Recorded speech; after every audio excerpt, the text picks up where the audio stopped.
Hey guys, welcome back to the channel. This is a story about what if Naruto was raised in Uzushiogakure NaruHina. Before I start, please support for more amazing content, and do consider subscribing to my channel and share this video with your friends. This is written by UltimateUnknown and link in description and support writer.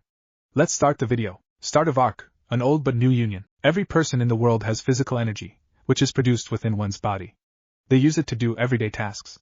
Tasks that are vital for life to exist. However, there is a subset of people in the world who are naturally born with the ability to generate such large amounts of energy that they can release the energy from their body and wield it in the form of various techniques, or jutsus. These people are called ninja. Naruto Uzumaki, 19 years of age, was one such ninja, hailing from the renowned village of Uzushiogakure. He was no ordinary ninja, however. Naruto was the heir to the Uzumaki clan, one of the strongest clans in the entire ninja world, his father being its current leader. Furthermore, his mother was a member of the Namikaze clan, another one of Uzushiogakures most prominent clans. In other words, Naruto's lineage made him nothing short of royalty at the village, and he had the innate ability to back it all up as well. It was evening right now. The sun had gone down a while ago, and darkness was about to fully set in. Naruto just returned back from a mission and entered through the gates of Uzushiogakure. He wasn't gone for long, however. Only for a day, in fact. Hey guys, I'm back. He walked over to the two ninja guards stationed at the doors. Could you write me in? Naruto, you've returned already? One of the guards asked in surprise. Sorry to have called you back from your mission so abruptly. I know how much you dislike leaving missions incomplete, but it was your father's order. He said he needed you back urgently for something extremely important. Don't worry about it. I got the mission done. Naruto shrugged the query off nonchalantly. In any case, I should get going. Don't want to keep Dad waiting if it's so urgent that he had to call me back to the village in such short notice. Both guards looked at each other in awe for a few seconds as the blonde ninja jumped away to the rooftops. Did he seriously solo an A-ranked mission in just a day? That mission would have taken any other full team a week. One of the guards said to the other. It's almost unbelievable to see the little prankster Naruto to have grown so much. Now he is arguably one of the strongest shinobi in the village. Heck, he might even be on par with his father. The second guard replied. I don't know about that. His partner showed a bit of apprehension. While there is no doubt Naruto has potential, his father is the legendary Yellow Flash of Uzushiogakure, one of the Kages no less. Well, I'd still put my money on Naruto to eventually edge out his father though. But I suppose we'll have to see how that turns out over time. As the two guards discussed Naruto's potential future, the blonde ninja jumped from rooftop to rooftop at incredible speed until within a minute he reached his destination. The Uzumaki clan house was massive, necessarily so due to it needing to house the largest clan in the village. It had a traditional architecture with a large courtyard at the front and almost maze-like hallways within the complex, leading to a plethora of rooms for the inhabitants. Naruto, however, knew his destination. A room very close to the entrance to the clan house, in other words his father's office. The lights were on, indicating that his father was anticipating him. Naruto wasted no time and jumped in through the open window. The room itself was medium-sized with nothing too extravagant. It mostly consisted of shelves stacked with books and scrolls as well as a rather large work table with a comfortable-looking chair to go with it. Naruto's father, Minato, was currently standing behind the table talking with his wife Kushina until Naruto came in, at which point they both turned their attention towards their son. Would it really hurt you to use the door for once? Minato asked with a sigh. No matter how much he tried, he just couldn't seem to get his son to follow the conventional means of doing even the most menial tasks. I know I called you back pretty abruptly, but I take it you still finished the mission? Yup. You know me. These A-ranked missions are a piece of cake. Naruto replied with a large grin across his face. Anyway, what's up with me needing to be here so suddenly? Is something wrong? Yeah, about that. I actually called you back to assign you your very first S-ranked mission. This is absolutely urgent. About frickin' time. Naruto's face lit up in excitement. He had never partaken in an S-ranked mission before. More specifically, his father did not let him. These missions were incredibly dangerous, not only to the ninja undertaking them, but also to the villages that assigned them due to the highly sensitive tasks that needed to be carried out, which could easily escalate into an all-out conflict between the various parties involved. As such, these missions were only restricted to the most elite of ninja, normally highly skilled jounin or Kage-level shinobi. To be assigned an S-ranked mission meant that Naruto was finally being acknowledged by his father to be one of the very best ninjas under his command, close to himself in skill level. Darn it, Minato. My son hasn't even returned back home for 2 minutes, and you're already talking about the next assignment. Kushina gave her husband a somewhat annoyed look before turning to Naruto with a happier expression. Naruto, I prepared something special for you tonight. How could I forget about that? Minato quickly followed in Kushina's footsteps. The two of them grabbed Naruto's hands from both sides and made him sit in the clan leader's chair. Peculiarly, there was a rather large bowl on the table with a lid on top. For all your hard work you deserve a treat, Kushina said to her son while gently stroking his spiky blonde hair. I made it myself. That's right, Naruto. Just forget about work and enjoy what is in that bowl for now. Your mother poured her heart into it. Trust me, I was there to watch, Minato reassured while patting his head as well. As he lifted the lid off the bowl, Naruto literally started drooling from the mouth at the sight and smell of the ramen that was in front of him. His hands moved out of reflex as he picked up the chopsticks next to the bowl to dig in. But right at that moment his ninja senses started tingling. Something was very odd. Naruto gave both his parents a suspicious look. Mom, did you say you made this for me? Of course I did. Kushina replied with the biggest smile she could conjure. I poured my heart into it as well. Consider it a gift from mother to son. His mother's overenthusiasm only served to scare Naruto even more as he backed off slightly. There was something very odd going on indeed. That's weird because you're always the one telling me how ramen is bad for my health and I should stop eating it so much. How come you decided to make me ramen all of a sudden? Naruto's question caused both Minato and Kushina to flinch as if they were caught off guard. Don't sweat the details and just indulge yourself already, Minato said to him with a look of nervousness clearly visible on his face. Naruto caught on to this however. There is seriously something suspicious going on here. From previous experiences, it's never a good sign when the two of you sit me down in the clan leader's chair, let alone serve ramen on top. I feel like I'm being groomed for something. Just eat your ramen already. Kushina couldn't take the inquisition any longer, and grabbed the chopsticks off of Naruto's hand, shoving some noodles into his mouth. And it was at this point that Naruto's will was broken. One quick taste of ramen shattered all rhyme and reason as he gobbled up the entire bowl within just a minute. Normally one bowl would not be able to satiate his appetite. However, it was a truly rare occasion that his mother made ramen for him, the one dish she actively went out of her way to stop Naruto from overeating. Therefore he savored the amazing taste of his mom's homemade ramen. Thanks for the food. He showed his gratitude by rubbing his belly. Nothing like mom's cooking right after a mission. I'm glad you liked it, Naruto. She replied. You guys want to tell me why you called me here? Naruto eyed both of his parents with a look of anticipation. I can tell you've got something on your minds. In return, Minato and Kushina shared a knowing glance followed by a nod. Son, have you thought about marriage? Alright, I'm off. Before Minato could even finish his sentence, Naruto was already on his way out. No, wait. Both his parents shouted in unison and grabbed his hands again, dragging him back to the seat against his will. Listen to what we have to say first. I don't want to talk about marriage, period. I'm only 19 years old.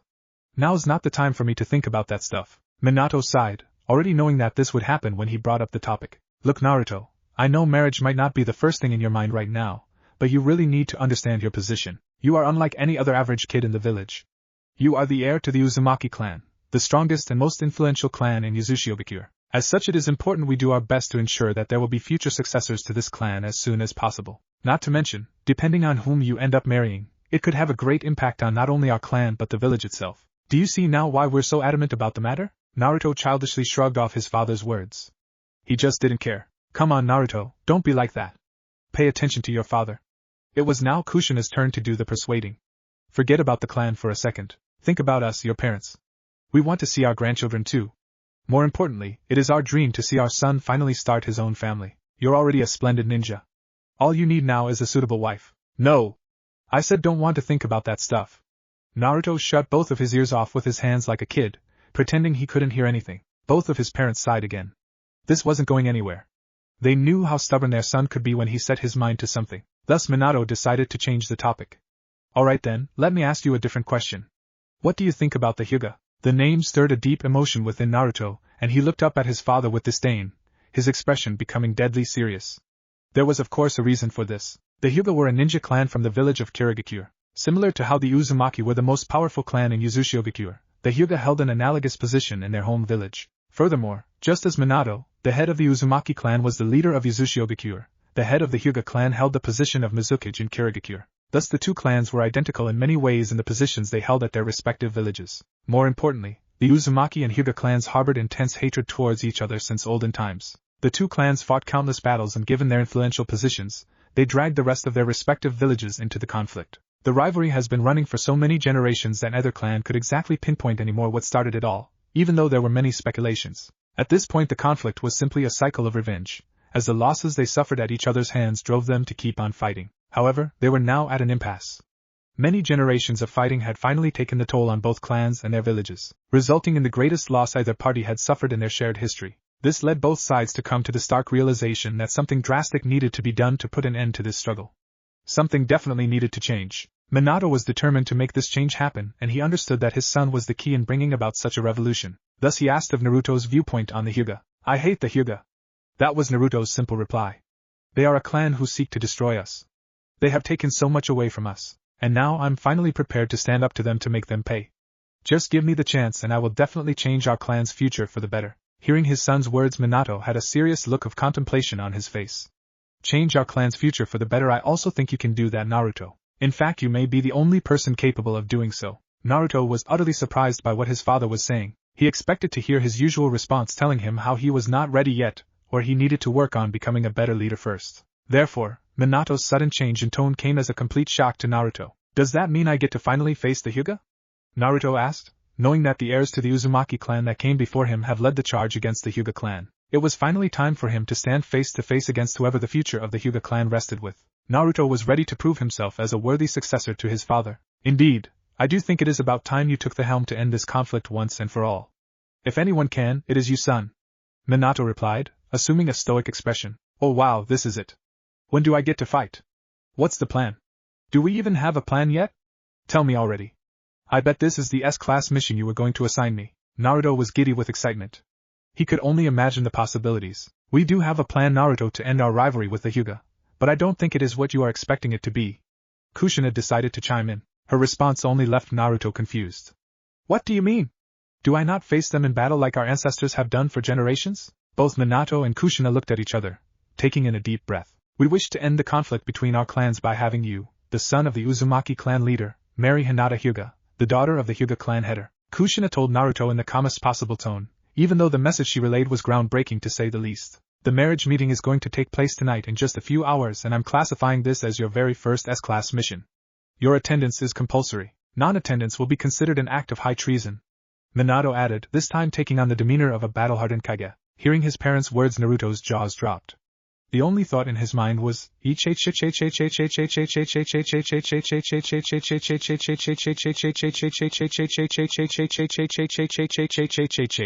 thus the consortium of clans was about to begin. Chapter 2, The Nameless Princess. The Nameless Princess. Hi everyone and great to have you back. I was really glad to see the warm reception to the first chapter. So thank you for that, and I present to you all the next chapter. After the initial shock had worn off, Naruto was in disbelief of what his parents were proposing. Are you serious? Of all the people you could think of, you want me to marry the daughter of the Hyuga clan leader? Have you forgotten that the Hyuga clan have been our sworn enemies for generations? No, we haven't forgotten, and that is precisely the reason why we hope for this union to go through.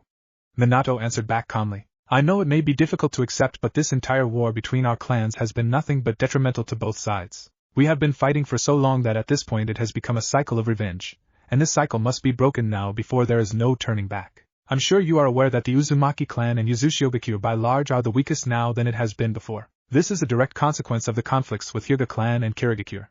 We simply cannot afford to become any weaker, or else this village's existence will be at stake. Naruto could not deny his father's points. He himself had known about those issues but never really stopped to consider their long-term effects. So you think this marriage will suddenly fix all these problems? Everyone in our clan and the village will just accept the Hyuga as allies after all that has happened between us? No, we do not expect everyone to outright accept such an alliance. Bad blood does not fade away overnight. However, it will be a start, and in the end it is up to the clan leader to initiate the change so that over time the rest of the clan can come to accept it. If we aren't willing to even try to rectify the issues as the leaders of this clan, then there is no hope of ever achieving peace. Again, Minato spoke rationally, but there was something else altogether that was stopping Naruto from accepting the proposal.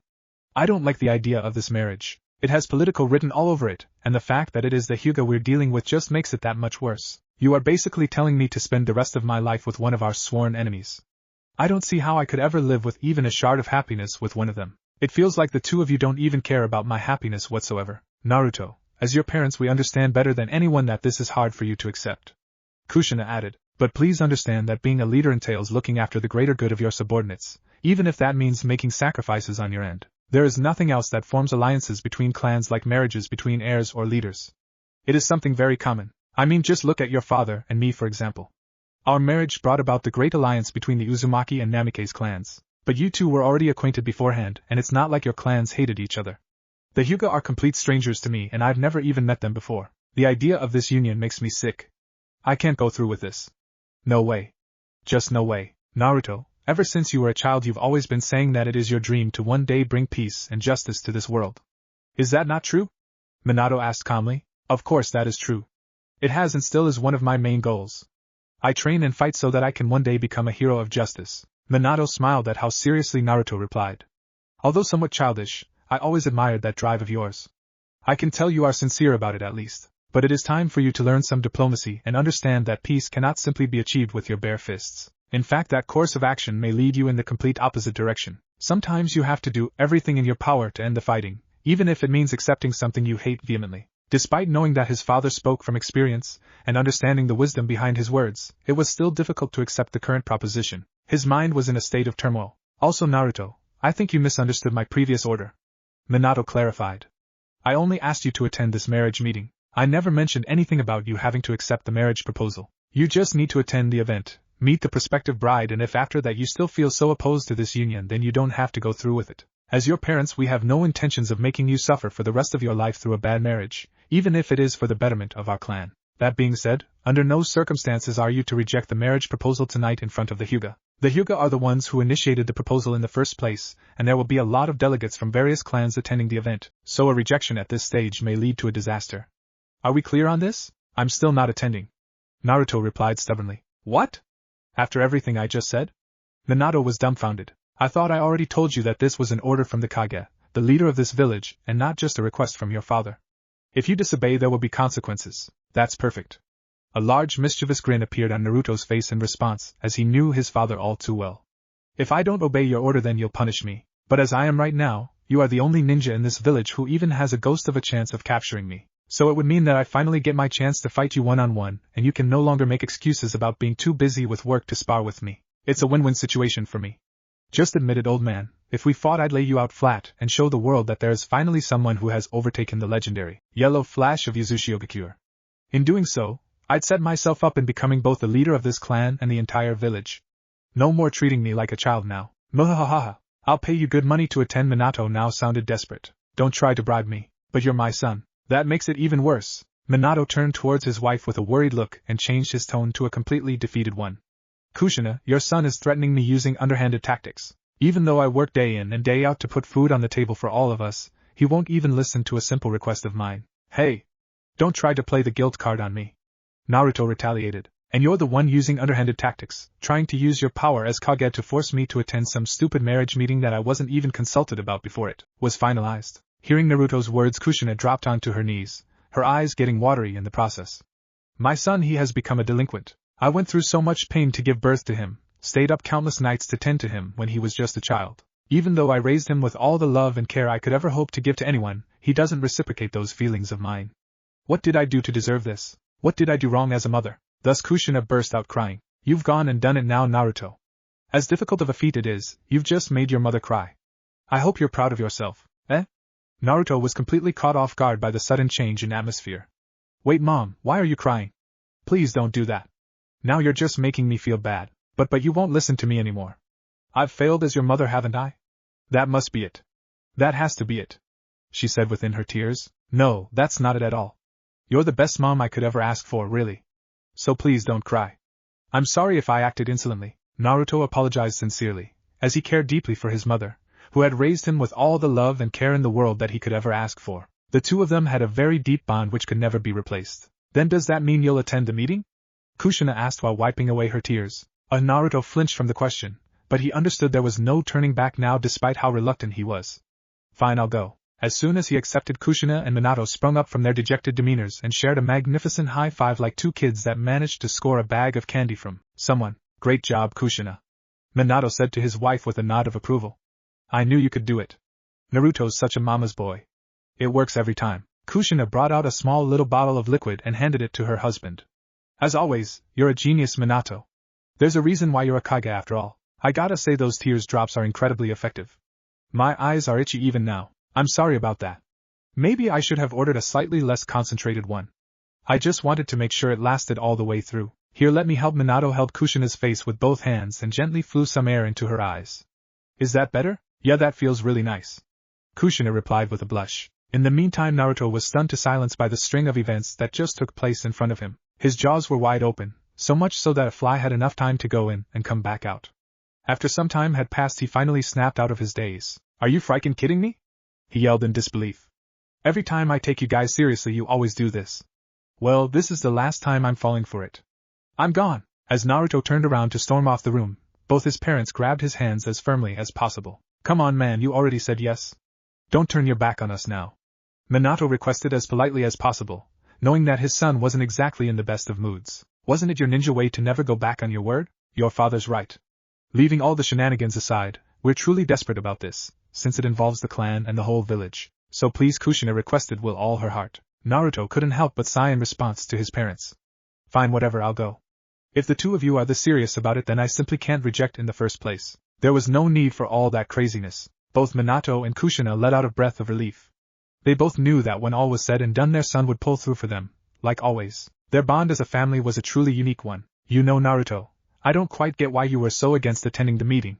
As I said before, it is just a formality on your part. All you have to do is attend and let the rest of us have our diplomatic talks while you have a little chat with the girl. We can reject their proposal later on once everything has been settled. In fact, the Hyuga might be intending to do exactly that. This marriage meeting being their way of trying to get us all to sit down for once to try and sort out our issues. So yeah, I don't really see what the big deal is.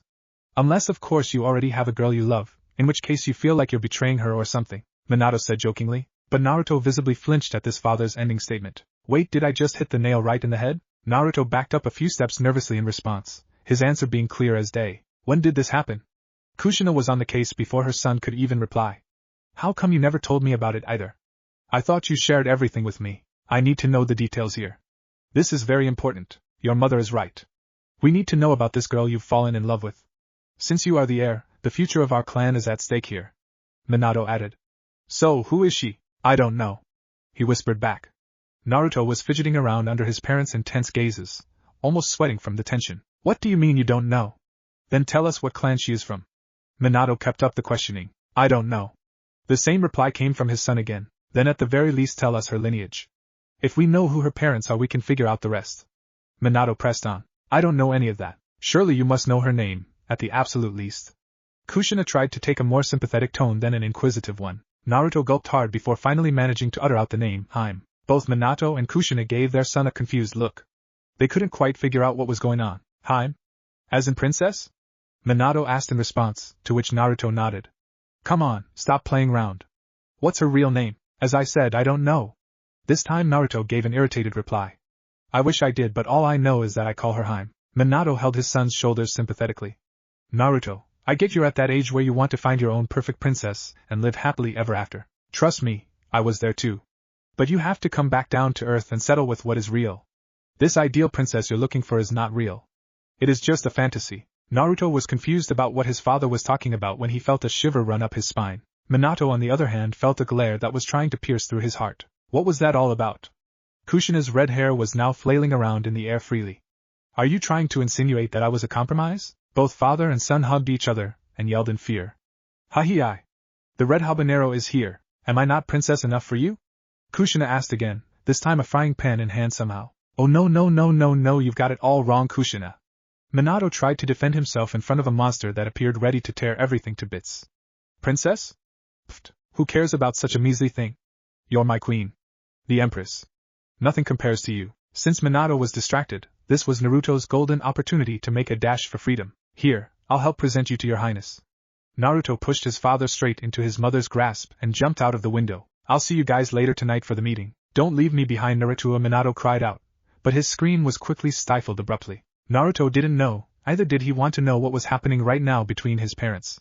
He understood very well that some things were better left unknown. Not to mention, he had a lot of preparations to go through for what would be undoubtedly an eventful night. Flashback beginning 10 years ago, a 9-year-old Naruto stood in front of a girl of the same age. They both looked at each other with great intent, their gazes unflinching. So Haim, will you go get married with me? Naruto asked with utmost seriousness, his eyes glimmering with hope. You're the only one I want to share that experience with. The girl to whom he directed that question blushed uncontrollably, unlike ever before. Naruto's seriousness only made it even more difficult for her to keep facing him, but she strengthened her resolve to overcome her shyness. She knew that this was not a moment for hesitation. You're the only one for me too, she replied, trying her absolute best to keep herself from stuttering. This had to be perfect. Yes, I'll marry you. A huge smile spread across Naruto's face as he danced around the forest floor. She said yes. Yeah! He screamed in joy. Ayano, Naruto-kun. Haim broke him out of Cloud 9, and brought his attention to herself once again. I said yes, so you must promise me that you won't get married with any other girl but me. Until the time is right, you'll wait for me, and then when we're both ready, we'll find each other once again and fulfill our promise. Naruto nodded forcefully at her in response. Of course, Haim.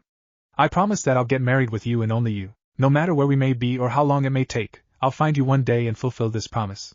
I never go back on my word, because that is my ninja way. Haim also nodded back this time, her anxiety fading away due to Naruto's reassuring words. He had a way of making her feel comfortable unlike anyone else. I promise too, and I never go back on my word either, because that is also my ninja way. She replied with a smile that was as bright as the sun itself. That smile would remain etched in Naruto's mind as one of his most cherished memories. It would serve to remind him of his promise even now, 10 years since that fateful day. Flashback and present day. Haim, the older Naruto, whispered her name as he laid down on his bed while remembering the now vague memories of the certain girl he fell in love with such a long time ago, and her smile that stole his heart. Although at the time Naruto's understanding of the concept of marriage was lacking and he couldn't even remember exactly how she looked like anymore given the long time that had passed, his feelings for her were real, carrying through even to this day. Unfortunately, there was no way for him to act upon those feelings as he didn't know where she was. Naruto understood that finding this girl from his childhood would be a near impossible task. She may not remember their promise. She might not even remember him, but he had to meet her at least once more. Naruto just couldn't give up, for he was one who kept his promises, and this was the most important one to him. Yet now suddenly he was in a predicament where he had to attend a marriage meeting with someone else. Just the thought of it felt like he was betraying his own words, and thus it caused him great distress. Nonetheless, the time for the Hyuga's arrival was drawing near, and he needed to get prepared. Naruto got up from his bed and looked at the formal set of clothing neatly lying on top of the table with disdain. He disliked having to wear formal clothing, but in all clan-related events it was a necessity for every member, especially him, the clan leader's son, to wear them. He picked up the yukata and let it hang from his hands in front of him. It was bright orange in color, the type which made you stick out within the crowd. Not to mention, the yukata was expensive as well, since it was custom made just for him from the very best fabrics that could be found in the nation. Certainly his parents did not slouch when it came to getting him the very best attire, but it looked just so impractical. He was a ninja after all, those who fought to defend their nation's people from evil and bring about justice. A yukata was arguably one of the worst pieces of clothing to move about in. Naruto just didn't understand the purpose of this. He guessed it looked nice, but practicality should always come before visual flair. Why then did everyone insist on wearing these things? At this point Naruto realized that he was just wasting time because of his own reluctance to attend this event. The clothing was just a medium to take out the frustration. It wasn't like he was heading to a battle. Being a ninja meant more than that, involving a large dose of diplomacy and express socialization, in particular for clans as influential as the Uzumaki. Thus Naruto started to get changed for the occasion. But his mind drifted back to that girl. He just couldn't stop thinking about her, and the events that transpired between them. Those were experiences that he could never forget, because after all she was a notable partner unlike anyone he ever had. There was something about her that made her stand out among the rest. Unfortunately their time together had been short, and now Naruto's only wished to be able to meet her once more so that he could reaffirm what exactly made her so special. Haim, I wonder where you are right now. One final stray thought crossed Naruto's mind as he finished dressing himself up. He looked at himself in the mirror to see the mess his clothes were in. The yukata was crooked and the sash around his midsection was sloppily tightened, causing the rest of the attire to come loose as well. It looked bad, and Naruto's lack of enthusiasm wasn't helping in fixing the issue either. At the very moment there was a knock on the door. Naruto, are you in there? He heard his mother ask from the other side. I'm coming in. Before he could give a reply, Kushina was already in his room. It was always like this given her impatient nature. I take it Kushina stopped mid-sentence after looking at Naruto's abysmal getup. What have you done? This is an absolute mess. Come on Naruto, you're a young man now. You should at least be able to clothe yourself properly. Sorry mom, you know I'm not good with these things.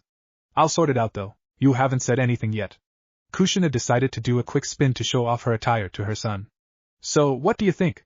How do I look? At a slightly closer inspection Naruto could see that his mother was wearing her signature red kimono. It looked gorgeous due to the various black cloud patterns spread across it that accentuated her naturally red hair, which was a trait shared by all Namikes. However, Naruto did not inherit that particular trait from his mother, instead having blonde hair similar to his father, a hair color all Uzumaki shared respectively. Isn't that your favorite one? Naruto asked with an indifferent expression. It looks great as always. You didn't even look properly. Kushina pouted at his response. You have to be more nuanced than that, or you'll have troubles with your future wife. Hi Naruto responded just as indifferently as before, going back to fixing his own yukata rather unsuccessfully. You worry me sometimes Naruto. Kushina sighed, dropping the small bag she was carrying on the bed. Here, let me help you with that. I can do it myself. Naruto replied, but his mother was already working on fixing his getup. It never failed to amaze him how efficient she was at nearly everything she did. As always, it was easier to let her handle it. And that is exactly what Naruto did as he stood in place with his arms outstretched to the sides following his mother's orders as she keenly adjusted everything to centimeter precision. Naruto, I'd like to tell you that I'm sorry, Kushina said to her son in the sincerest manner. The sudden apology caught him off guard given that it wasn't often that his mother made such a direct confession, especially out of the blue. Sorry?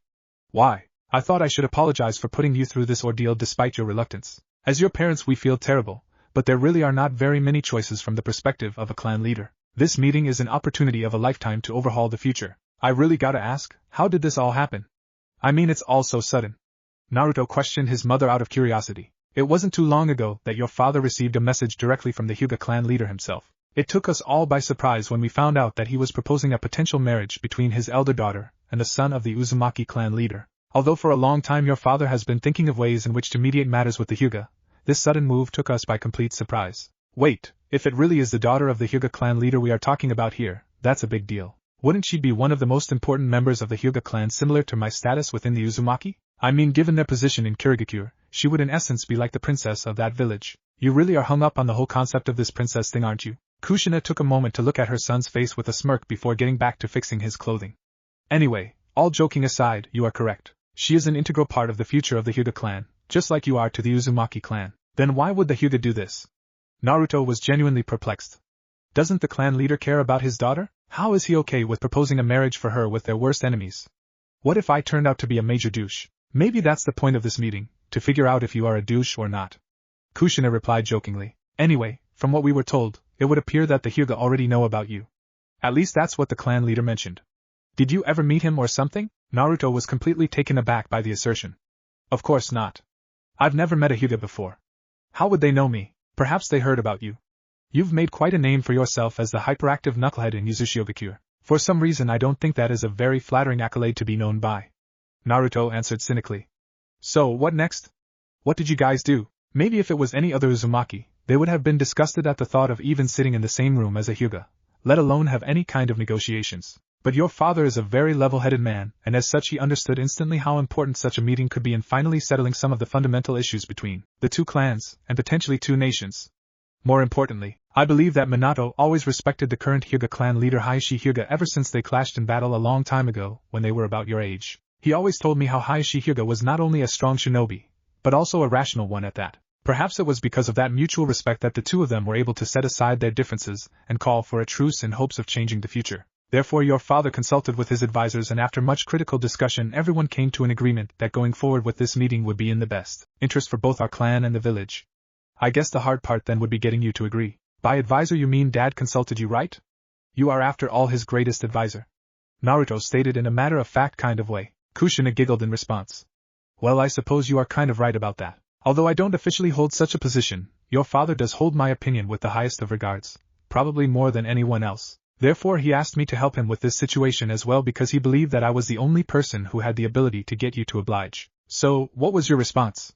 Naruto asked curiously. I agreed to help, but only under the condition that you are required to just attend the meeting and not be forced in any way to actually accept the proposal itself. Although traditionally marriages between important clan members have been very common in bringing about great alliances, I didn't want you to have to accept such a proposition if you were opposed to it. And as your mother I kind of knew you would be against it anyway, just by your nature. Ultimately I wanted you to be able to make your own choice in who you wanted to love, and not be told it by the rest of us. That sounds reasonable, right? I guess I can't argue with that. Naruto answered while smiling inwardly. There was a reason why he was so close with his mother, for she understood him better than anybody else ever did. Follow your heart, Naruto. But just don't do anything crazy though, because you have a tendency of doing crazy things just like me. Kushina finished fixing Naruto's attire, being happy with the final outcome. Follow my heart. That statement resonated within Naruto's mind as the vague image of Hyme resurfaced within. He felt he understood now what he needed to do. Wow, you look absolutely stunning. Kushina complimented her son with the utmost enthusiasm while she finished brushing his spiky blonde hair. You have to see for yourself. As his mother pushed him in front of the large mirror next to the table, Naruto could not deny that his current outfit made him look much more like a potential clan leader than his usual one. Maybe it wasn't so bad to try and look nice sometimes. I have something even better that you'll like. Kushina told him excitedly and made her way over to the bed to grab the bag she had brought in with her. From within it she brought out a piece of garment and unfolded it to its full glory. Your father wanted me to give this to you, Naruto. He wants you to wear this today, the clan leader's Hayori. Naruto's eyes glimmered in awe looking at the overcoat-like jacket with a large spiral design on its back. This was a very special piece of garment, one that was the trademark of the Uzumaki clan leader, worn only during the most important of events. Naruto always loved how epic and important the thing made you look, but this is only reserved for the clan leader, right? Shouldn't Dad be wearing it to the meeting tonight as the representative of the Uzumaki clan? Naruto asked in surprise. While that is indeed true, your father said that you're the main representative of the Uzumaki today, and as such you should be the one wearing the symbol of the Uzumaki clan on your back. As his son and as the future of this clan, Minato is proud of you. Kushina helped her son slip on the jacket. Naruto looked at his own self in the mirror, and had no words to describe how amazing it felt to wear it. For the first time he felt as though he had truly grown into an adult. It was surreal. While he was reveling in the moment's glory, Naruto suddenly found his neck being wrapped gently by a blue scarf, the ends of which now hung freely behind his back. Similar to how his jacket had the Uzumaki clan's spiral symbol on the back, the two ends of this scarf had a design of three wave patterns in parallel to one another, the symbol of the Namake's clan. Naruto felt a comfortable warmth emanate from the scarf which couldn't be described by words, but one that undoubtedly reminded him of his mother. Did you make this, Mom? It didn't take long for you to realize. Indeed, I've been working on it for a while. I wanted to give it to you as a coming-of-age gift, and now was as good a time as ever. I poured my heart into it, so I hope you like it. Naruto smiled from his mother's genuine feelings that he could feel through the scarf. Like it? No, Mom, I love it, just like you. Naruto wrapped his mom in a gentle hug, one that reminded him of the ones they shared during his childhood. He may have grown up, but his relationship with his mother would always remain the same. Kushina hugged him back in response as well, the two sharing a moment of silent appreciation of one another before separating. I've embedded the symbol of the Namake's within it. I know I don't say this too often because I don't want to overwhelm you with responsibilities, but everyone in my clan always tells me how proud they are of you, especially your grandfather, who loves you the most amongst all his grandchildren. Given that you are one of the grandchildren of the previous Namake's clan's leader, your grandfather along with everyone within the clan unanimously would love for you to take the reins of the Namake's if you ever chose to do so. Of course, that is perhaps an unrealistic expectation given all the responsibilities you already have, but I think you should know that we are all happy with the splendid shinobi you have become. Kushina said happily. But above all, as your mother I am proud to have you as my son. I love you, Naruto. Me too, Mom. Naruto replied, feeling both of his parents and their lineage's legacies weighing upon him. But this was a weight that he would carry with pride. The time for the meeting is upon us. Shall we go? Kushina asked while extending her hand to Naruto. He reached out and held it back, just like he would do when the two of them walked around the village together when he was just a little kid. Thus they exited Naruto's room and started walking to the main meeting room right near the entrance of the clan. As the two walked along, Naruto was amazed at how the entire courtyard had been changed in a matter of hours for the meeting. The number of people in attendance was also staggering. The leaders of every clan and the village's important personnel were present, so much so that there was no single room within the clan that could accommodate them all. This was not taking into account the visitors, which would not only include a large number of Hyuga, but also many other important members of Kirigakure's shinobi force and prominent clans. Thus the Uzumaki clan's gigantic courtyard was the only place that could hold all these people in one place, and as such it had been decorated and set up to accommodate everyone. Before long Naruto and Kushina reached the main meeting room, which had almost nothing but one rather large kotatsu in the middle and a Uzumaki clan symbol at the back. This room had been set up to hold the marriage meeting between the leaders of the two clans and their families. Minato, who was currently sitting at the kotatsu in his formal attire, got up as he saw his family enter. You're looking great, Naruto. He complimented after seeing that his son was ready for the meeting. That clan leader's haori looks great on you, just as I thought it would. Nonetheless, it's not a matter of how it looks. It symbolizes your important role in determining the future of our clan today. So, let's do this. Yup, I'm ready. Naruto nodded confidently to his father. Almost on cue, a ninja appeared at the door. Minato-sama, Kushina-sama, Naruto-sama. The Hyuga and the rest of the party from Kirigakure have arrived. Lead the Hyuga in. Minato ordered, and the Uzumaki who was at the door nodded before disappearing. This was it. The moment had come. Naruto could feel his heart pounding from anticipation. This was going to be a meeting of utmost importance, and he knew exactly what he needed to do. Follow your heart. Naruto remembered his mother's words and instantly he knew what, or perhaps who his heart led him to. Thus Naruto closed his eyes in preparation of what he was about to do. The Hyuga are here.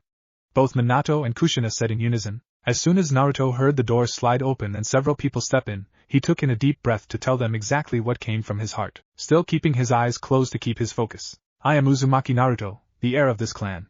I know you have come here today to discuss a marriage proposal and an alliance between the two clans, but I do not want such an allegiance to be established on falsehood. To put it simply, I cannot go through with this marriage because I have already made a promise a long time ago to marry one particular girl. My heart belongs to her alone, and I simply cannot lie to my own heart. Therefore, I'm sorry. There was a moment of silence in the room as everyone apart from one person present there could not believe what Naruto just said until someone decided to reply. And after all these years you can finally fulfill your promise to that certain girl, Naruto-kun. That voice, the way it addressed him as Naruto-kun. It could only belong to one person if she knew about the promise. Thus Naruto opened his eyes, and for the very first time his gaze met that of the Hyuga clan leader's daughter, Hinata. Or at least it was supposed to be for the first time, but it wasn't. Those gentle eyes and the serene smile that was as bright as the sun itself instantly brought back a clear image of his very first love, filling in the broken memories. "Haim!" Naruto exclaimed in both shock and excitement. Thus, a reunion after an entire decade. The 6 people in the room sat at the kotatsu, Naruto with his parents on one side and Hinata and her parents on the other. Hinata donned a purple kimono that matched her midnight blue hair color. On top of it she wore a cloak with the symbol of the Hyuga clan, a blue flame, engraved on the back. Her hands were also covered by black fingerless fabric gauntlets, atop which was the symbol of another clan. Naruto's eyes were affixed on Hinata. No matter how much he tried, he just couldn't take them off her for more than a few seconds, having them being drawn back at the mesmerizing sight. She looked just like a princess, even more so now than what he remembered her as. He couldn't help but think that if this girl ended up becoming his wife, he would certainly be one of the winners in life, if looks were the only thing that mattered. Hinata, on the other hand, was fidgeting around under Naruto's gaze, connecting her 2 index fingers together. It was her way of getting rid of her nervousness, as she knew that her childhood love was currently looking at her intently.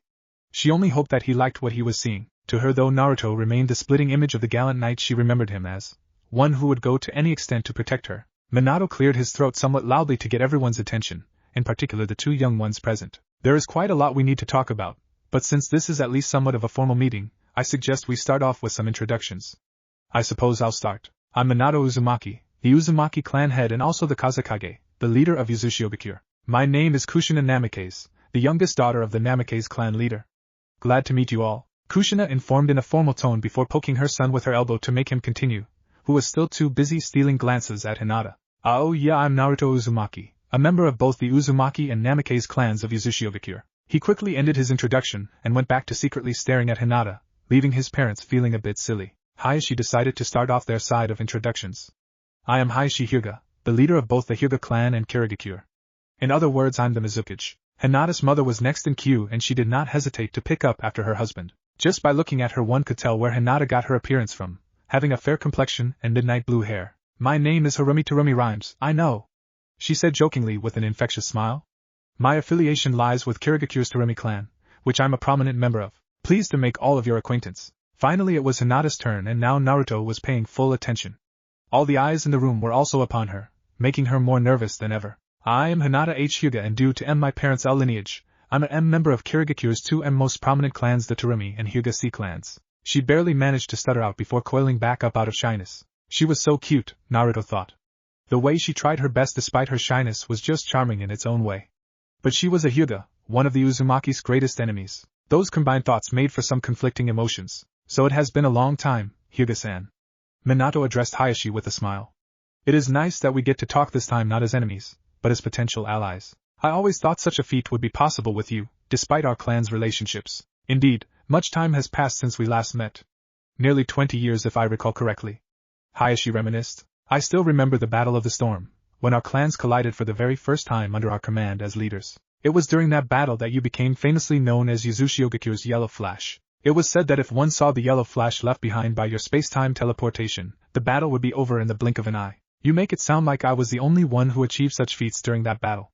Minato continued. "You stopped an entire battalion single-handedly, holding down the key strategic position of the battlefield just by yourself. Because of it everyone called you the Iron Wall Hayashi, one whose defense could not be penetrated. Then the 2 of us came face to face in battle, and I must admit, it was certainly the toughest ordeal I have ever faced.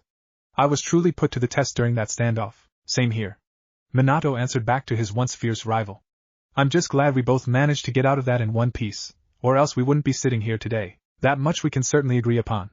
Hayashi nodded in agreement. Both Naruto and Hinata looked at their fathers with a sense of awe. They knew them as relatively normal people who spent most of their time in the office, but both of them had a storied past that earned them the reputation that they had amongst their people. It made them look at their parents in a different light. "I suppose we could sit here and reminisce all day, but I really would like to cut straight to the chase." Minato had a rather serious tone as he addressed both his son and his prospective bride. "How do you 2 know each other?" As Naruto expected, this was clearly going to be the obvious question. After all, he had never told his parents about his meeting with Hinata. Therefore he decided to answer. "It happened 10 years ago during that one trip where Dad took me with him to Konoha in the Land of Fire." "Oh yeah, I remember that trip. I was going to have a meeting with Hiruzen of the Sarutobi clan, and I took you with me so that you could get to know the Sarutobi, given that they are one of our greatest allies." Minato recalled. If I remember correctly, that was also the trip in which you went missing, Naruto. Naruto nodded in response. Naruto went missing during a trip when he was 9 years old? Kushina was stunned by this revelation. You let our son go missing and didn't even bother informing me about it? See, calm down, Kushina. Minato replied nervously. There are reasons behind this. There better be some good reasons indeed. Kushina said in an almost threatening tone. Seriously, Mom, it wasn't Dad's fault. Naruto came to his father's defense. I just got bored of all the formal meetings and decided to run away into the hidden leaf forest to play. I think I must have gotten carried away like usual and ended up venturing far in, making it difficult for Dad to find me. So he really isn't to blame. You've always been like that, Naruto, playing pranks and up to all sorts of mischief. But your father letting you out of his sight, and then subsequently not telling me about this blunder is unbelievable to me. Minato coiled up slightly, knowing what he was about to say would not go too well with his wife. I ended up using the fact that Naruto didn't want you to know about the incident to scare him into doing chores for a good while, all the way from mowing the courtyard to tying my shoelaces, stuff he'd never do as a kid. Minato! His wife was now visibly angry. Forgive me. Minato closed his eyes and put his hands in front of himself in his own defense. Mom, Dad, you're embarrassing yourselves in front of our guests. Naruto tried to whisper to his parents, but everyone could hear him. Hinata and her mother couldn't help but giggle lightly at the exchange between the Uzumaki family members. You have quite the eccentric family, Uzumaki-san. Hayashi said in his usual stoic tone. I don't know if you mean that as a compliment, or not. Minato replied with a sigh. I think that's a compliment, coming from him. Hiromi responded, finding her husband's comment to be an amusing one given his usual uptight nature. In any case, let's get back to the discussion at hand. Minato resumed. So what happened after you went into the hidden leaf forest? I was playing around in the forest until I explored too far in, and I couldn't quite find my way back anymore. I was lost. As I was walking around searching for an exit, I miraculously stumbled across a girl about the same age as me. That girl was Hinata. Naruto pointed at the grown-up version of the 9-year-old girl that he had met back then. Kushina was a bit perplexed by the scenario concerning Hinata. If you don't mind me asking, what were you doing in the hidden leaf forest? I was lost too. She replied meekly.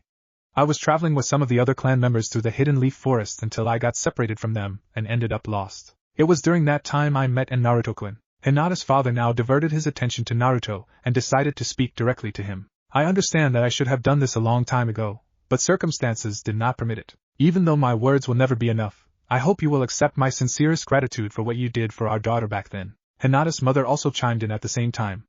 I feel exactly the same way. If not for you, our child may not even be with us today.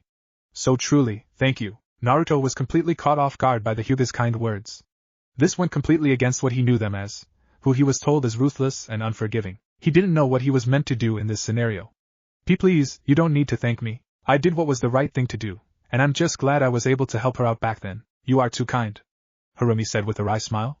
To be completely honest, we weren't the ones who came up with the idea behind this marriage proposal. It was Hinata herself who suggested it to us because she has harbored feelings towards you since that day. I don't think I could blame her for it either given what you did for her. Women's hearts can be quite dedicated to their first love, especially when it is founded on strong grounds. We are told by Hinata that you at least to some degree had mutual feelings back then. I understand much time has elapsed since that event, and you may no longer feel the same way.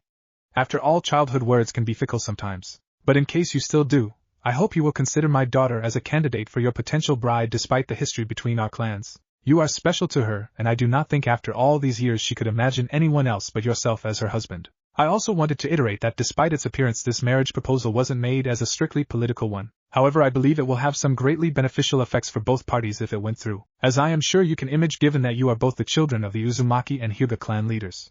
Hayashi explained in the sincerest of tones, as he took a quick glance at the shy girl who was still twiddling her fingers. Naruto understood that despite all this time she hadn't forgotten about him just as he hadn't forgotten about her. She even went as far as to arrange this meeting despite her reserved nature. All of this brought an inexplicable sense of relief and joy to his heart, knowing that those feelings always remained mutual. Wait! Kushina nearly shouted out in confusion. Anyone care to fill us in on what exactly happened between these two? I would like to know as well. Minato joined in, looking just as confused. I'm not sure I followed anything thus far. Although much time had passed, Hinata could never forget her encounter with Naruto. Thus she decided to explain. The reason I got separated from my clan at that time was because we were attacked by Kumogakure shinobi. Even though I managed to get away for a bit, I was eventually found. It was then that Naruto-kun fought those shinobi to protect me. It was your son's courageous act to protect my daughter even though he knew full well he could have died that kept her from being kidnapped by Kumogakure and have her eyes extracted. In the worst case she may not even be alive right now. Hayashi added. Choi, this is crazy. Kushina exclaimed in shock as she looked at her son. You actually fought fully fledged Kumogakure ninja at the age of 9? Although I'm glad that you weren't harmed, how did you manage to win? I didn't do it by myself, Mom. Naruto quickly clarified. Both Hinata and I fought together. If not for her, I wouldn't have managed to push those guys back. My memories don't serve me too well anymore, but I think we also had some kind of help. But ultimately it was our combined effort back then that allowed us to win. Well, in that case, how did you not figure out that Hinata was a Hyuga if you fought alongside each other? Minato asked curiously. Her eyes should have been a dead giveaway. Back then I didn't know about the Hyuga at all.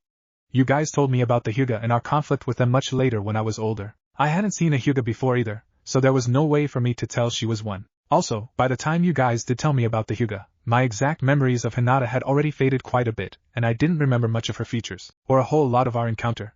In fact, it was only her smile and the way she referred to me as Naruto-kun earlier that made me recognize her as the girl from my childhood. I see, that kind of makes sense.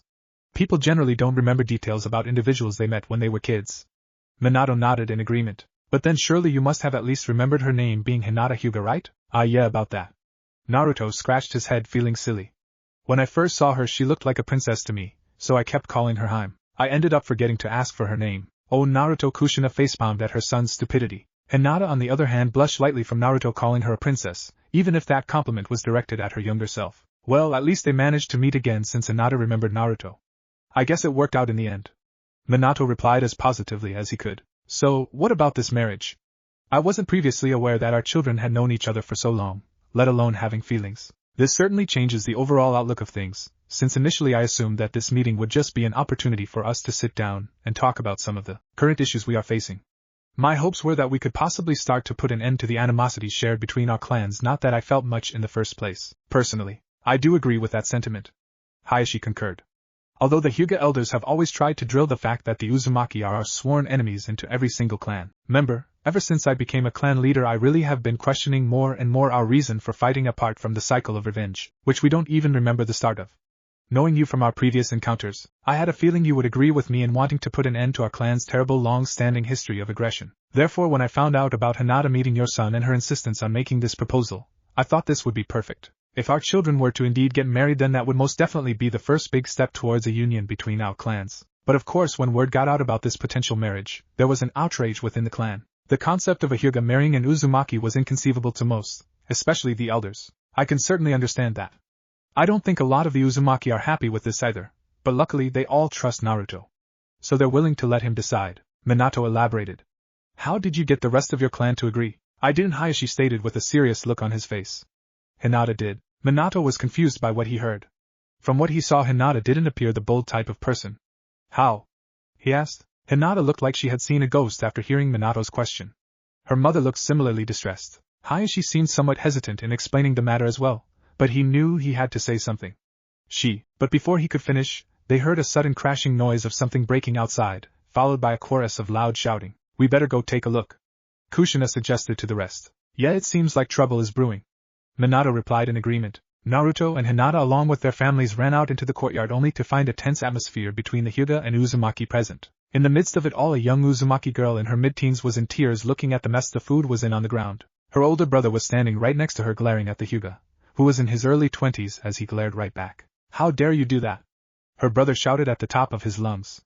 My little sister put in so much effort to make that food for all the guests. As if I would ever eat food from an Uzumaki.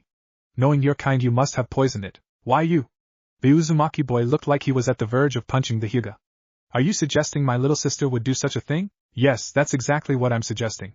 She's an evil witch just like the rest of you. Thus the situation took a turn for the worse with each exchange, as the two now looked ready to fight. To make matters even worse, many of the other Uzumaki and Hyuga were starting to get involved as well, making the situation reach a near boiling point fast. Naruto and Hinata were in shock at how quickly things were turning bad. They had heard their clans didn't get along, but to have a fallout within minutes of getting together was beyond even their imaginations. Their reunion was about to be cut abruptly short if nothing was done at this very moment. Minato and Hayashi both looked very worried as well. They both knew that putting the members of their clans in the same village was a bad idea, let alone in the same compound. It wouldn't take too much of a provocation for their clans to start an all-out war. This is not looking good, Minato said to the fellow clan leader. It could get ugly fast if we do not intervene at this very moment. Hayashi suggested to his peer. If this meeting is ruined by a clash between our clans, we may never get another chance to form an alliance again. I know, but what would be the best course of action?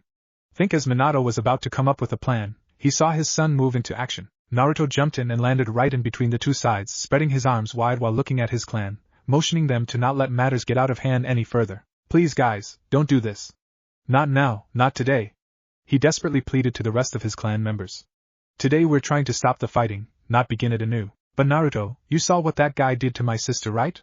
How can I simply accept my family being insulted in such a vile manner? Naruto looked at the two siblings and sympathized with them, especially the young girl who had poured her heart into making the meatballs that were on the ground, which no one got to try. Her tears saddened him greatly.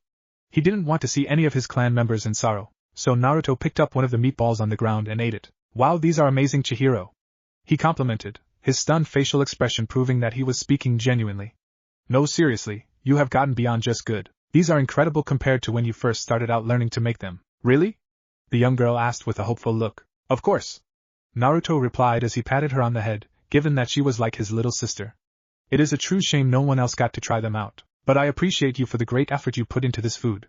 I'll recognize all of your hard work. Hearing his words, Chihiro started to cry again, to which Naruto was caught off guard. Why are you crying? I said they were amazing. The young Uzumaki did her best to wipe away her tears. No, it's just that I'm so happy that you acknowledged me. Her words brought Naruto some relief because he thought he had said something wrong. Little did he know, however, that he was the one person Chihiro wanted to impress the most with her cooking, and hence her reason for crying after hearing his compliment. You know what? When someone works really hard, they deserve a reward. So choose any gift that you like, and I'll buy it for you as long as it is within my capability, Naruto said with one of his trademark grins. It can be anything that your heart desires. You are as kind as always. Thank you, Naruto-Nai-sama. Chihiro replied with a heartfelt smile. Although she knew that what she truly wanted wasn't something Naruto could give her, she still smiled at him to show her appreciation towards his kindness. Hinata was observing the exchange between Naruto and the younger clan member, and she noticed something peculiar. At first she thought she was imagining things, but upon a little closer inspection she could clearly recognize it. The way in which the young girl looked at Naruto, those were definitely love-struck eyes. Oh no. To compound upon the matter, as Hinata looked around the courtyard, many of the younger female members of the Uzumaki clan as well as the other clans from Uzushiogakure also had a similar look in their eyes. It would appear that Naruto was the center of admiration of many of the female members of his clan and village, a fact that he seemed to be quite acutely unaware of. All of this attention made Hinata very nervous, but it wasn't just the young girls who admired Naruto. As Hinata looked even more in detail, she could clearly see that every member of the Uzumaki clan showed an inherent respect towards Naruto, even if he was younger than many of them. Simply put, the rest of his clan trusted him deeply, and Hinata didn't have a hard time understanding why, given Naruto's kind and selfless nature. Seeing Naruto's relationship with his clan made Hinata feel a deep sense of sadness. She only wished she had something even remotely close to that which he had. Naruto looked at the rest of his clan members and gently waved at them to take it easy. See, everything's alright now, so let's all calm down. Fine, Chihiro's older brother agreed despite his reluctance. But we'll let it slide only because you said so, and this is an important day for you. We're definitely not backing down because of the Hyuga. Let that be clear. The rest of the Uzumaki sounded their agreement with him as they started to disperse. Naruto could only sigh out of relief. It would appear the situation was defused without too much of an issue. However, that was oversight on Naruto's part, as the Hyuga whispered something amongst themselves. Hinata, on the other hand, knew her clan all too well to realize it wasn't over yet, and she felt the urge to step in. But at the same time, she realized what would happen if she did decide to step in. She didn't want any more hostility. Thus Hinata was in a state of turmoil, not knowing exactly what she needed to do. For now she hoped that her clan members would take Naruto's cue and give this matter a rest. But that was of course not the case, as the Hyuga that started the argument decided to maliciously step over the food that was on the ground, adding insult to injury. Way to butter up the rest of your clan, he commented cynically. You call this travesty food? Give me a break. That girl and the rest of the Uzumaki clan are nothing but a bunch of failures. Hinata panicked as soon as she heard those words. She had to do something to stop them, or they would not give it a rest until everything got completely out of hand. Today she was the representative of the Hyuga clan, as she wore the clan's symbol on her back. Thus she felt obliged to do something about it. Not to mention, she had been waiting incredibly long and worked very hard to set up this meeting. There was no way she could let this reunion between herself and Naruto get ruined now. Thus she braced herself, despite her reluctance, to take action. Now this guy was starting to get on Naruto's nerves as well. It seemed like he was trying to deliberately step on his clan's toes and start a fight. And it was working, as the rest of the Uzumaki did not take well to the snide comment. What did you just say? One of the Uzumaki shouted back in response. I said you are all a bunch of utter failures. A complete disgrace. The Uzumaki were no longer going to let such insults slide, at their own home nonetheless. They were getting ready to retaliate. The situation was about to erupt. Hinata knew the time had come for her to act.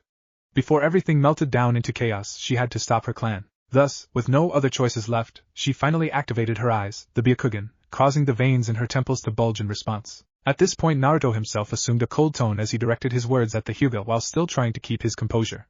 Could you not make this any worse? You are our guests, and we like to treat our guests in the best way possible. I would appreciate it if you didn't make that job difficult for us. But the young Hyuga took Naruto's words in mere jest as he replied with a cynical smirk, That's right, keep the rest of your dogs on a leash.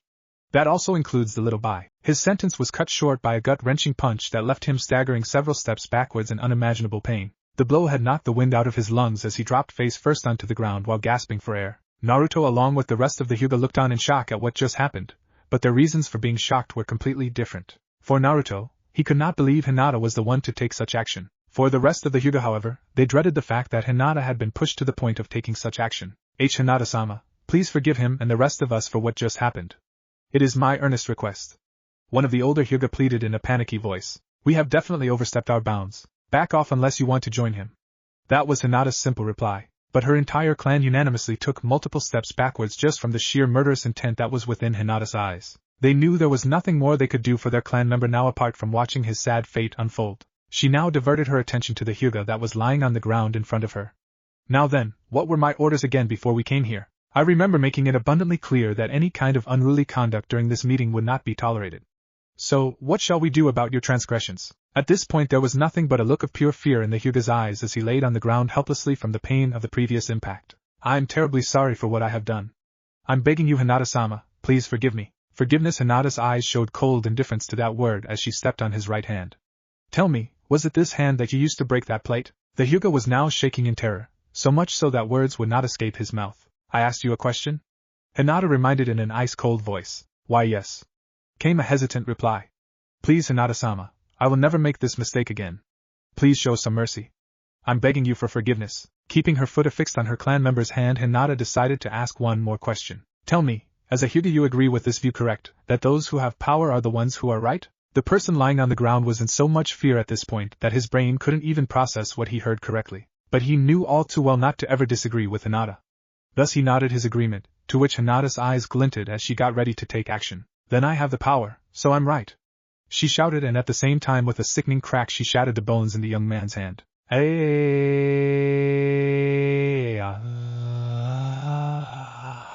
Screams of pure agony reverberated around the compound as the Hyuga writhed in pain under Hinata's foot, while she kept increasing the force with which she crushed his hand. She wasn't just satisfied with breaking the bones, she made sure to thoroughly shatter them. Hinata looked like she was relishing the moment of seeing her fellow clan member suffer in agony. Every other person present at the compound was stunned to silence from the sheer gruesome display, making the screams that much more horrific to the ear. Having damaged him to her heart's content, Hinata crouched down next to her clan member, and put a finger on her lips to indicate to him to stop shouting. You're bothering all the other guests. Quiet down, unless you want me to tear your larynx out and do it for you. The young man instantly held in the excruciating pain within him, and sealed his mouth shut. If he was lucky she would decide to let him go with this much. That's a good boy. Hinata complimented as she stood up once again. I suppose a dog like you can follow orders once in a while. She now looked over to the girl whose meal her clan member had ruined. You there, little girl? He's down, so if you wish to exact your revenge, now's the perfect opportunity. Chihiro jumped behind Naruto, terrified of what Hinata could potentially do to her after seeing what she did to her own clan member. This move finally allowed Naruto and Hinata's gazes to meet. Just the deadly look in her eyes sent Naruto's ninja senses into complete disarray. These eyes were a far cry from the warm and sympathetic ones he remembered. But he also knew intrinsically that he faced someone unbelievably powerful, unlike anyone before. It was to the point that adrenaline was rushing through his body knowing the danger he faced, and danger was something a ninja of his caliber seldom faced. His fight or flight response was on the ready. Why did you do that to him? Naruto asked in disbelief. He is your fellow clan member. Hinata only smiled cynically in response as she turned around to look at the rest of her clan members, who all instantly scurried backwards in complete and utter fear. This was Hinata. She was not the heiress to the Hyuga clan. Neither was she its leader. Rather, she was the Hyuga clan. Her will was the Hyuga clan manifested, and if anyone or anything did not fit in accordance to her will, she would break them just as she did with the young man earlier. Unlike Naruto, who shared a bond of trust and respect with the Uzumaki, Hinata dominated the Hyuga through fear alone. Fear of her insurmountable power. What happened to you, Hinata? Naruto asked once again, still not being able to come to terms with the fact that the kind and generous Hinata could turn out to be like this. How did you become like this? That last question made Hinata turn towards Naruto with a forceful gaze. If it were up to me, I would have challenged you to a battle right now to see firsthand what the Uzumaki's heir is capable of. However, the other one seems to have taken a liking towards you, so I don't want to take any actions that she would regret too much later. She thinks of you as her knight in shining armor, and has been waiting for this reunion for years. But I don't hold such sentiments. To me you are just an Uzumaki, a rival at best, an enemy at worst. Therefore, when I'm around, watch your back, because nobody else will be able to under my gaze. With that final statement, Hinata deactivated her eyes, returning them back to normal as she dropped down to her knees. Her usual meek demeanor had also returned, but when she looked at the mess that was left over from what she had done, Hinata held her head with both hands as tears rolled down her eyes. What has she done? No, what have I done? Not again, she cried in paranoia, leaving Naruto in an even greater state of confusion. What is going on, Hayashi? Minato asked his rival with the utmost seriousness.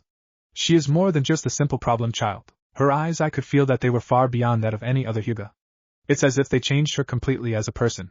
What is going on here? With sadness in his eyes, Hayashi looked at his daughter, who was now struggling with her own psyche.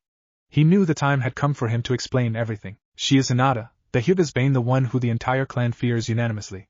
And this is the clan's recompense for what it did to her. Naruto and Hinata's parents were once again sitting at the kotatsu in the meeting room, but this time there was an awkward air of tension between them. Both sides knew exactly what the matter was they needed to discuss, but neither side knew exactly how to tackle it. Realizing that it was his job to explain the situation, Hayashi decided to start. I understand you are probably wondering as to what exactly happened with my daughter earlier. Both Minato and Kushina nodded in unison while assuming a serious look on their faces. Then let us cut straight to the chase. To put it simply, Hinata suffers from a medical condition known as multiple personality disorder. In other words, Hinata has two very distinct personalities that she can switch between. Minato and Kushina had guessed something like this would be the case, but neither of them wanted to believe it was true. Are you serious? Kushina asked, still not satisfied with the answer. I've never actually seen someone with such a condition. How did this happen? That's not the only issue here. Minato added to his wife's inquiry. There was something about her eyes. They weren't the average Byakugan that a Hyuga possesses. They were different somehow. I could feel it. And I'm willing to bet that is the reason why the Hyuga clan seems to fear her. Hayashi let out a long breath in response. You are as intuitive as always. But that is to be expected from a Kage. Indeed, you are correct. Hinata's eyes are special, and that is the source of her power. Care to elaborate? Both Minato and Kushina asked in sync, curious to know what it all meant. Very well, I shall explain. But to do this we must first talk a little bit about the Hyuga's history. Hayashi cleared his throat as he got ready to explain. Long ago, right after the dawn of humanity, it was soon found that a select group of people amongst the rest were born with the ability to naturally generate a much larger amount of energy within their bodies than the average person, and subsequently wield that energy in the form of certain techniques. This group of people and their progeny were later termed ninja, and their techniques ninja arts. I think everyone knows this. Kushina replied. This is the story of how we ninja came to be. How does this relate to the Hyuga though? Amongst the ninja, a very small subgroup of them wish to enhance their vision beyond normal limitations by focusing their physical energy to their eyes. To do this, they trained their eyesight rigorously over many generations until eventually their eyes mutated, becoming enhanced and distinct compared to that of all other shinobi. Thus the Byakugan was born, and those who wielded it became known as the Hyuga clan. Sounds like what you would expect, Minato answered. After all, the Uzumaki clan formed in a similar way. Just that in our case we trained to further increase the energy our bodies could produce. Hence we have the largest reserves amongst all ninja. Hayashi nodded in agreement with Minato. That is true. In fact, most ninja clans and their specific bloodline limits were formed in this way as each clan focused on gaining mastery of certain abilities. However, while most bloodline-related abilities have been the same since their inception, the Hyuga's Byakugan over the course of history has not remained constant. Ever since a particular point in time, the Byakugan has demonstrated anomalies within a select few Hyuga under extremely rare circumstances. Hinata is one of those people, and hence why she is feared by the rest of the clan. Is this linked to Hinata's split personality? Kushina couldn't help but ask as she wanted to know even more. Indeed it is, Hayashi said calmly. In fact, what I have said so far is only to preface the story I'm about to tell you next. Therefore, let us begin the tale of the birth of the Hyuga's bane. Flashback beginning, 8 years ago. Hinata Hyuga was 11 years of age, currently walking through a long hallway of the Hyuga compound that led to the clan's main dojo. She had been summoned by one of the clan elders to attend urgently, and thus she scurried to get to her destination so as not to anger the elder. The only problem, Hinata was in no condition to move, let alone walk. The bones on her lower left arm were cracked perpendicularly across the middle. Her right ankle also had a pretty bad fracture, making her unable to put any pressure on it. 2 heavy casts covered both of her injured limbs. Several of her ribs were broken as well, making for any kind of rapid movement a very painful affair. To compound on to all of this, Hinata could barely see either. After diagnosis, the doctor said that she had overexerted her eyes to the point that her optic nerves had become severely damaged. In fact, it was so bad that they even warned that Hinata was at serious risk of losing her vision completely if her eyes were strained any further. Thus Hinata could currently only see through a tunnel vision, and activating her Byakugan was completely out of question as its activation was accompanied with unbearable pain. Therefore, the doctor suggested to her at least 2 weeks of bed rest before she even attempted to walk, or even activate her Byakugan, which would take about a month to fully return to normal. Although her situation was miserable, to put it lightly, Hinata welcomed it. Because of her state, she thought that at least now her clan would allow her to take some rest. But that was of course wishful thinking, as her clan did not quite care about her predicament. Even though she was discharged just last night, she had already been summoned by one of the elders. Hinata only dreaded the reason why she was called, given that it was because of them that she was like this in the first place. They stated the reason for Hinata's current state as training accidents. In reality, it was nothing short of a mob beatdown by order of the elders, who were in charge of her training right now, since both of her parents were out of the village tending to clan-related matters for the past 2 weeks. But it didn't matter. Even if her parents were around, things would only be slightly less brutal, but brutal nonetheless. In the eyes of her clan, Hinata was weak, especially given the fact that she was the daughter of the clan leader. Thus she was always put through intense training exercises that bordered on inhumane, in the hopes of making her stronger. In reality though, Hinata wasn't weak, it's just that she disliked fighting. She only just wanted a normal, peaceful life. A life that was free from turmoil, and the Hyuga's harrowing regime in which only power alone was valued. Despite this, Hinata desperately tried to live up to her clan's expectations, but her innate shy nature made it difficult for her to live up to them. She was just not the type of person that a Hyuga was expected to be. And that fact alone was made to be the biggest bane of her existence. As Hinata walked towards the dojo, the Hyuga that went past her sneered at her rather than feeling sympathetic. The injuries on Hinata's body were a sign of her glaring weakness to the rest of her clan. Despite the mistreatment, and no one there to help her, Hinata barely managed to limp her way across the long hallway using just one crutch on her remaining functioning hand. Each step, however, sent a sharp pain across her chest and made it difficult to breathe due to the multiple broken ribs. But she still somehow dragged her body to her destination from fear alone, knowing that if she didn't show up the repercussions would be dire. She slid the door open and almost stumbled forward on her way in due to the restricted eyesight and fatigue within her body. Once she looked around closely, Hinata saw one of the elders, Miyabi, 4 Hyuga guardsmen, and most surprisingly, her younger sister, Hanabi, present at the dojo. All of them looked at her with critical eyes. Keeping herself barely standing upright on one leg and her crutch, Hinata addressed the elder that was present. "Why, you called me Miyabi-sama?" "Indeed I did," she replied with a stern glare. "After your pathetic performance over the training regimen for the past week, we are all disappointed beyond words. You have not only demonstrated for the umpteenth time your glaring weakness in battle and a lack of any kind of skill in using your eyes, but at this point you've butchered the name of the Hyuga clan along with yourself. The whole village is speaking about how the older child of the Hyuga clan leader had to be hospitalized because she couldn't even keep up with her training. This is simply unacceptable. In fact, it is disgraceful." Hinata didn't know what to say. At this point she knew what her clan was like, but to think they could be this cold-hearted was beyond even her imagination. When she should have been getting assistance from her clan members after receiving such grievous injuries, she was instead being berated for those same injuries. What kind of messed up logic was this? "I'm truly sorry, Miyabi-sama. It wasn't my intention to sully the name of our clan.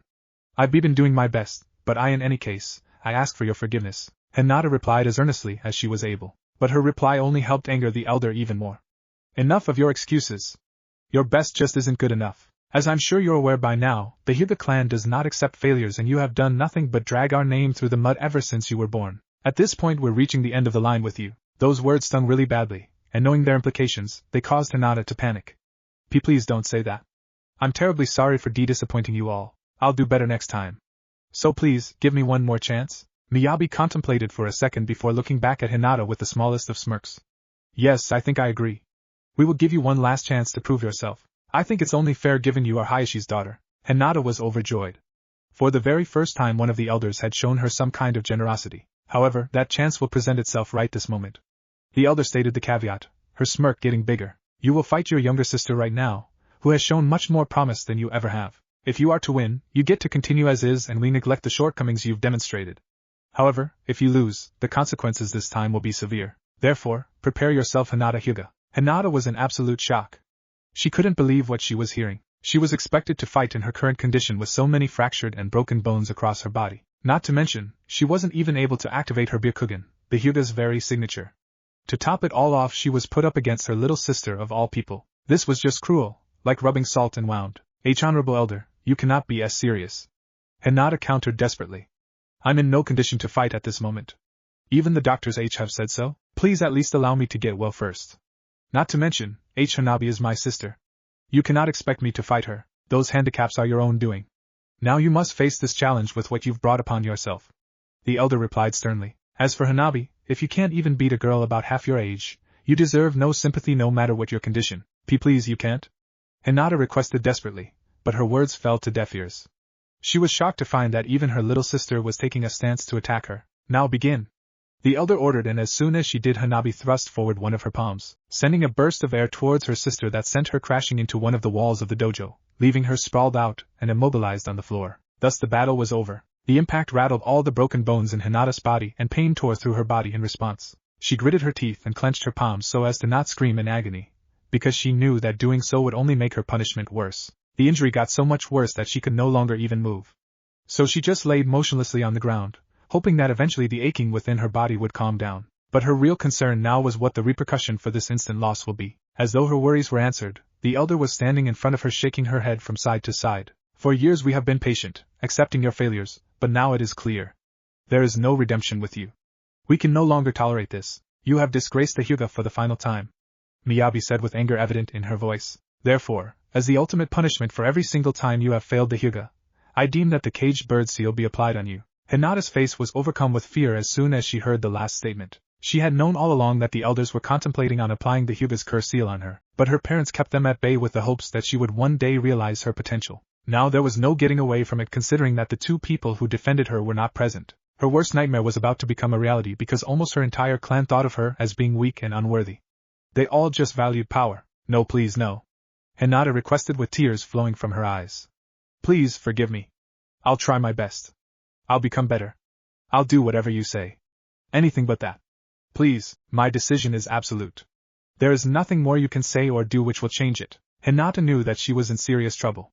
She couldn't get marked by the caged bird seal. She absolutely did not want such a thing to happen, because the caged bird seal was only applied on those members who had disgraced the clan to the utmost level with their actions, ones who had failed beyond redemption. The X-shaped mark on the forehead of those who were sealed was openly present for everyone to see exactly what happened to a failure in the eyes of a Hyuga. It was a sign of disgrace, and anyone who was sealed was ostracized by the clan, as no Hyuga wanted to associate with them. And given the Hyuga clan's influence over Kirigakure, the person who was sealed was also shunned by the rest of the villagers, given that they all knew only the worst of the worst were marked with that seal. Since the seal also destroyed a Hyuga's eyes upon death, in the absolute worst cases, the person applied with it could also be exiled. It simply destroyed your life. And if all of that wasn't enough, the one applied with the seal could also be tortured by the sealer by directly attacking their brain cells. I'm begging you for forgiveness. Hinata cried desperately, her face overtaken by paranoia due to fear. Please show me mercy. You never lived up to our expectations, but the greatest disgrace you brought upon us was when you were saved by an uzumaki. That feat in and of itself was enough to warrant the caged bird seal. However, being Hayashi's daughter, you were given more chances, and you squandered each and every single one of them. This has been a long time coming. It is only fitting for a failure like you, one who would associate with an uzumaki. The mention of the uzumaki brought back memories of the boy who had saved her from disaster before. Naruto-kun, please save me. Hinata cried for help within her mind, but alas, there was no Naruto to save her this time. Brace yourself.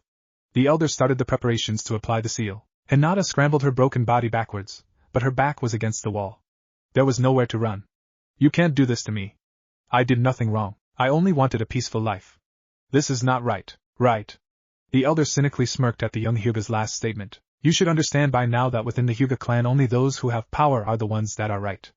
And I have the power, so I'm right. It was during this moment that Hinata realized how twisted and evil the Hyuga's way was as the elder grasped onto her forehead despite her desperate struggling. Forbidden Jutsu, caged bird seal. She shouted, and instantly the mark of the caged bird seal appeared on Hinata's forehead. But the torture was only just about to begin. Now for your first punishment. Seal, activate. The seal on Hinata's head glowed a light blue, sending a searing pain tearing through her brain to every part of her body. Gah. No. No more. Please no, Marie. Hinata screamed in utter agony, but the pain only got greater. She grabbed onto her hair with both hands and tore locks of them out of her skull in the hopes of stopping the intense burning sensation within her head, but nothing helped. Her body spasmed uncontrollably, almost as though she was having a seizure. Nothing she did would calm the pain. Nothing. It was hopeless. It was also at this point that Hinata learned the true meaning of anger and hatred, feelings that had built up over the years due to the mistreatment she had received from her clan, but now unleashed completely. All other emotions within her were gone, replaced by only anger and hatred against her own clan, against the Hyuga. She only wished to make them suffer the same pain she was suffering. That wish overcame her entire being, overtaking even the inexplicable pain she currently felt. That one wish became her salvation within the madness. Thus, during this moment of utter desperation and despair, Hinata heard someone within her head. I'll make them suffer. She heard her own voice say. But Hinata never wished for anyone to suffer. She only wanted a peaceful existence. The Hyuga do not understand such peace. They will only understand through suffering. The same suffering they inflicted upon me. She heard her voice say once again. But Hinata only wanted to live and let live. She only wanted to survive. Then it is time I fought for my own survival. There is no other choice. I must fight to live. Her own voice said again, this time completely consuming her entire psyche. Indeed, there is no other choice. With her back against the wall, she finally agreed with her own voice. She let the anger and hatred consume herself completely, giving birth to a new Hinata, one who would protect her. Byakugan. Hinata's eyes shot open in real life as she activated them. Pain tore through both of her eyes, but no amount of pain could overcome the seething rage and contempt she felt right now. Thus she grabbed onto her crutch and stood defiant against the agony. Despite her entire body from head to toe suffering in absolute pain, she would go to any lengths to bring the Hyuga down. What the? How are you able to stand despite the seal being active? The elder asked in disbelief. Hinata glared at the elder with a murderous gaze, her eyes burning with destruction in mind. What is with that look? Who are you? The elder could no longer even recognize Hinata. What do you want? The hour of retribution has arrived. An eye for an eye, a tooth for a tooth, a seal for a seal. Hinata said in a cold yet deadly voice. The Hyuga has been the bane of my existence since the very beginning. This time, I will become the bane of the Hyuga's existence. Thus, the Hyuga's bane was born. Alter Hinata stood firm, her new temperament accompanied by a definite power surge. She could feel the abilities of her Byakugan intensify, and although she would have liked to stop to think about the reasons, there were scores to be settled. Retribution needed to be dealt. Thus she prepared to take action. I don't know how she is standing despite the effect of the seal, but subdue her this instant. If the seal doesn't work, we'll just have to use blunt force. The elder ordered to the 4 Hyuga present in the room. Hinata saw one of those Hyuga charge straight at her, clearly assuming that given her body's broken state he could take her out head-on. But he was completely wrong. The young Hyuga swung her crutch with tremendous force and speed, so much so that as soon as it impacted its target, the leg of the crutch snapped in half and went flying across the room. But at the same time, the target that it hit, which was the Hyuga's head, also split in half, leaving a mess of blood splatter on the ground as he dropped to the floor unconscious.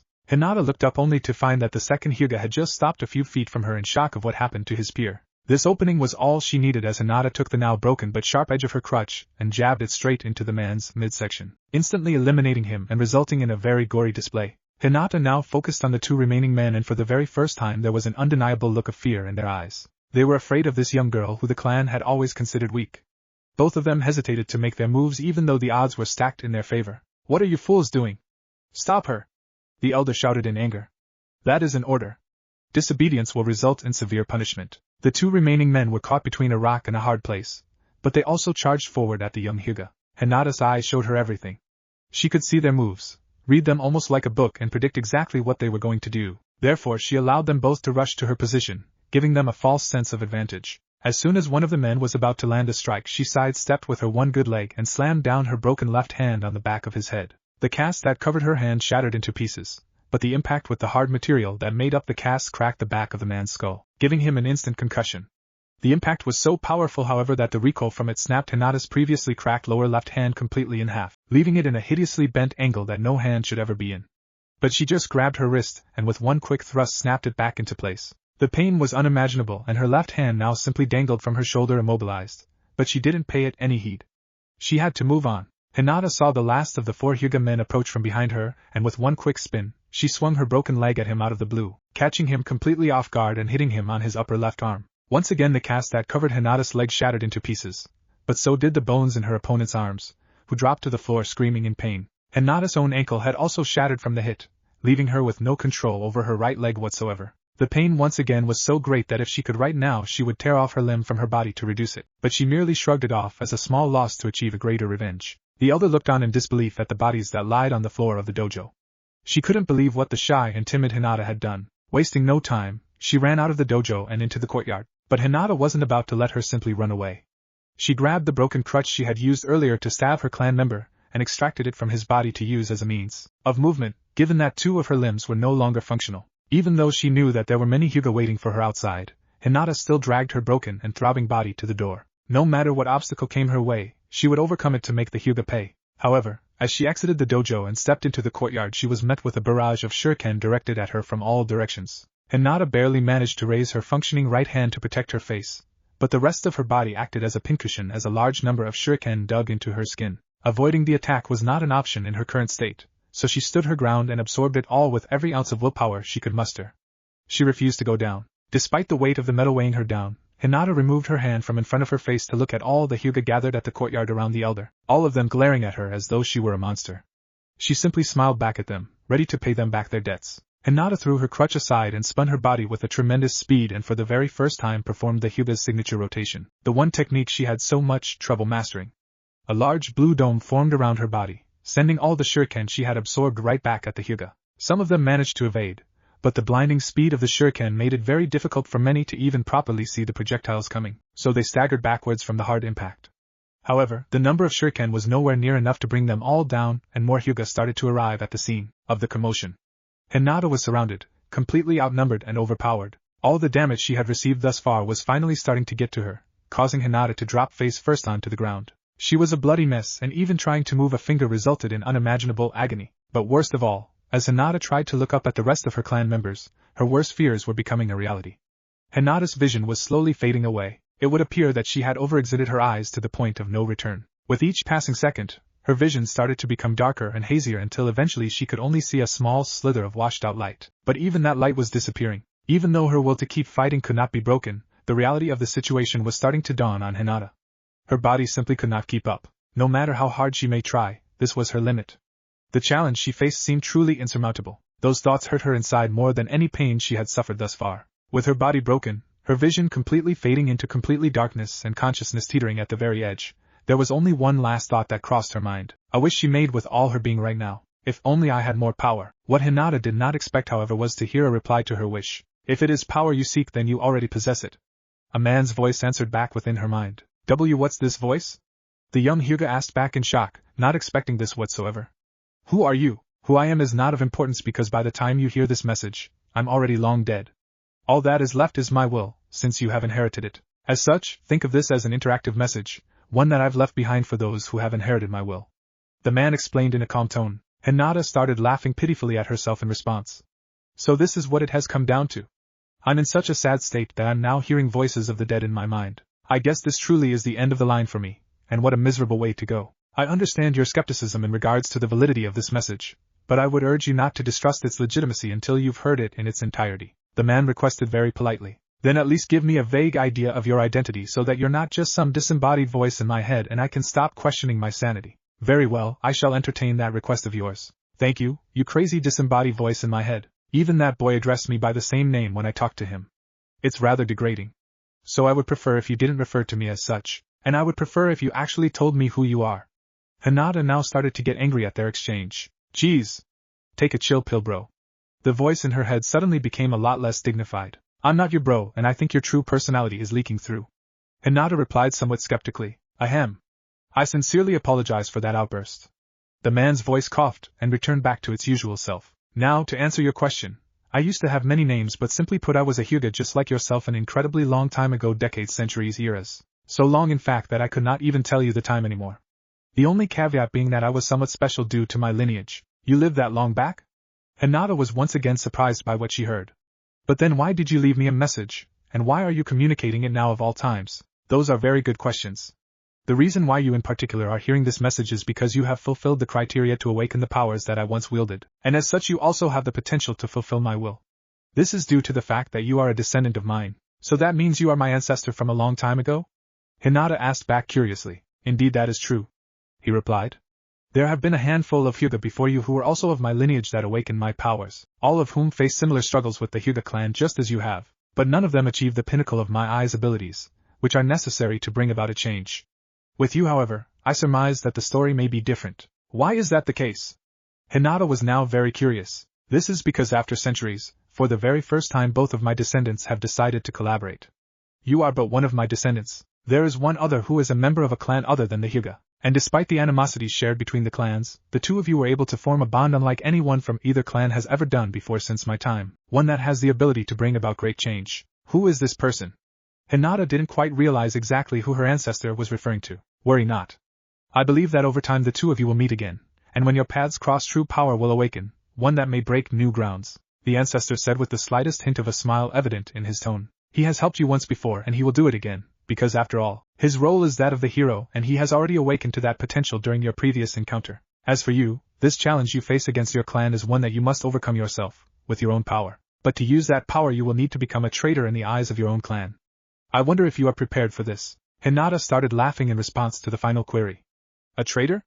Do you not see that I've always been despised by my clan? I've already become a traitor in their eyes when I decided to exact my retribution. Well said. It would appear you are prepared for your role. Her ancestor replied confidently this time. There is not much more left for me to say at this point, for this is the extent of my message. Not that I could do anything more for you than to leave this little bit of information before my last dying breaths. But even though I may no longer be alive at the time you hear this, you, my descendant, are still there, who can fulfill my will. Therefore cast aside all your doubts. You already have the power that you seek. Let your pain and anger unlock its true potential. If that is what it takes to put the Hyuga in their place, then so it shall be done. Now go! The voice of Hinata's ancestor gave its final order. Betray the Hyuga's expectations, but remain vigilant to never betray yourself. With that last statement their communication ended, and Hinata remembered exactly what she was fighting for. She could feel it, all of her emotions granting her great power. The torment that she faced for all these years and the pent-up frustration finally took form, even giving rise to an alternate personality. All of this was her loss, but it granted her the ability to break the status quo, to make the Hyuga pay. Finally, just as her ancestor said earlier, Hinata realized that she always had the power within her, but it was just her own doubts that held her back. Well, no more. There was no holding back anymore. Thus Hinata opened her eyes wide and her vision returned to her, one that had ascended past the capabilities of all the other Hyuga that were present. Her wide eyes now had small circular black pupils at the center, a contrast that symbolized her struggle against her very own clan. If the Hyuga were pure white, then she was the black at the very middle, one who stood in odds with the rest. This was the Ascendant Byakugan, an eye awakened by only a handful of Hyuga through history who suffered great pain and conflict against their own people. How can this be happening? Those eyes, they have the mark of the traitor. When the elder saw Hinata's eyes, she took several steps backward in both awe and disbelief. No, it all makes sense if I think about it. She is after all Hayashi's daughter, one of the biggest reasons why she is despised so much by the clan. And this turn of events is starting to become almost a repeat of what happened with him. The elder now turned towards the rest of her clan to warn them. We must put a stop to her this instant, before everything gets out of control. Those eyes are too dangerous. The Hyuga must not be brought down by a traitor like her. The rest of her clan nodded in response, every single one of them glaring at Hinata with their Byakugan active. But Hinata glared back and the singular glare from her Ascendant Byakugan overcame all of their gazes combined. Her clan got ready to launch their attacks. In response Hinata activated the ascendant capabilities of her eyes. Let us settle this. Those were her last words as the two sides got ready to collide. The dominance of the side that emerged victorious was about to be established. Hinata activated the ascendant capabilities of her Byakugan which caused the gravity in her field of view to increase dramatically, bringing everyone in her vicinity abruptly down to their knees. Her new eyes allowed her to control at will the strength of the gravitational field as far as her eyes could see. I can't stand. One of the Hyuga desperately tried to get back up, but couldn't get his body off his hands and knees. What's going on? Another Hyuga asked in confusion. It's not normal for gravity to act like this. This is her doing. The elder replied to the rest of the clan while looking at Hinata. This is that traitor's power. Don't let up. This obstacle can be overcome. The Hyuga were persistent. Despite the force holding them down, eventually they started to get back up one after another. I don't think so. However, Hinata wasn't going to let that happen. She channeled so much power through her eyes that the veins in her temples bulged even further until eventually they burst, making it look as though she was crying tears of blood. Hinata exerted her Byakugan to the absolute limit until she could go no further. It didn't help that she didn't know how to use her powers effectively yet, but it didn't matter. Hinata had finally managed to bring her entire clan down, crushing their bodies down onto the floor. There was nothing more they could do against her, as they helplessly laid on the floor. This redemption felt good, and it was only just beginning. Although Hinata could no longer walk, she crawled towards the elder on one hand and leg with a sadistic smile. Don't come near me! Miyabi yelled in fear. Stay away from me, you monster! Hinata cherished that look of terror.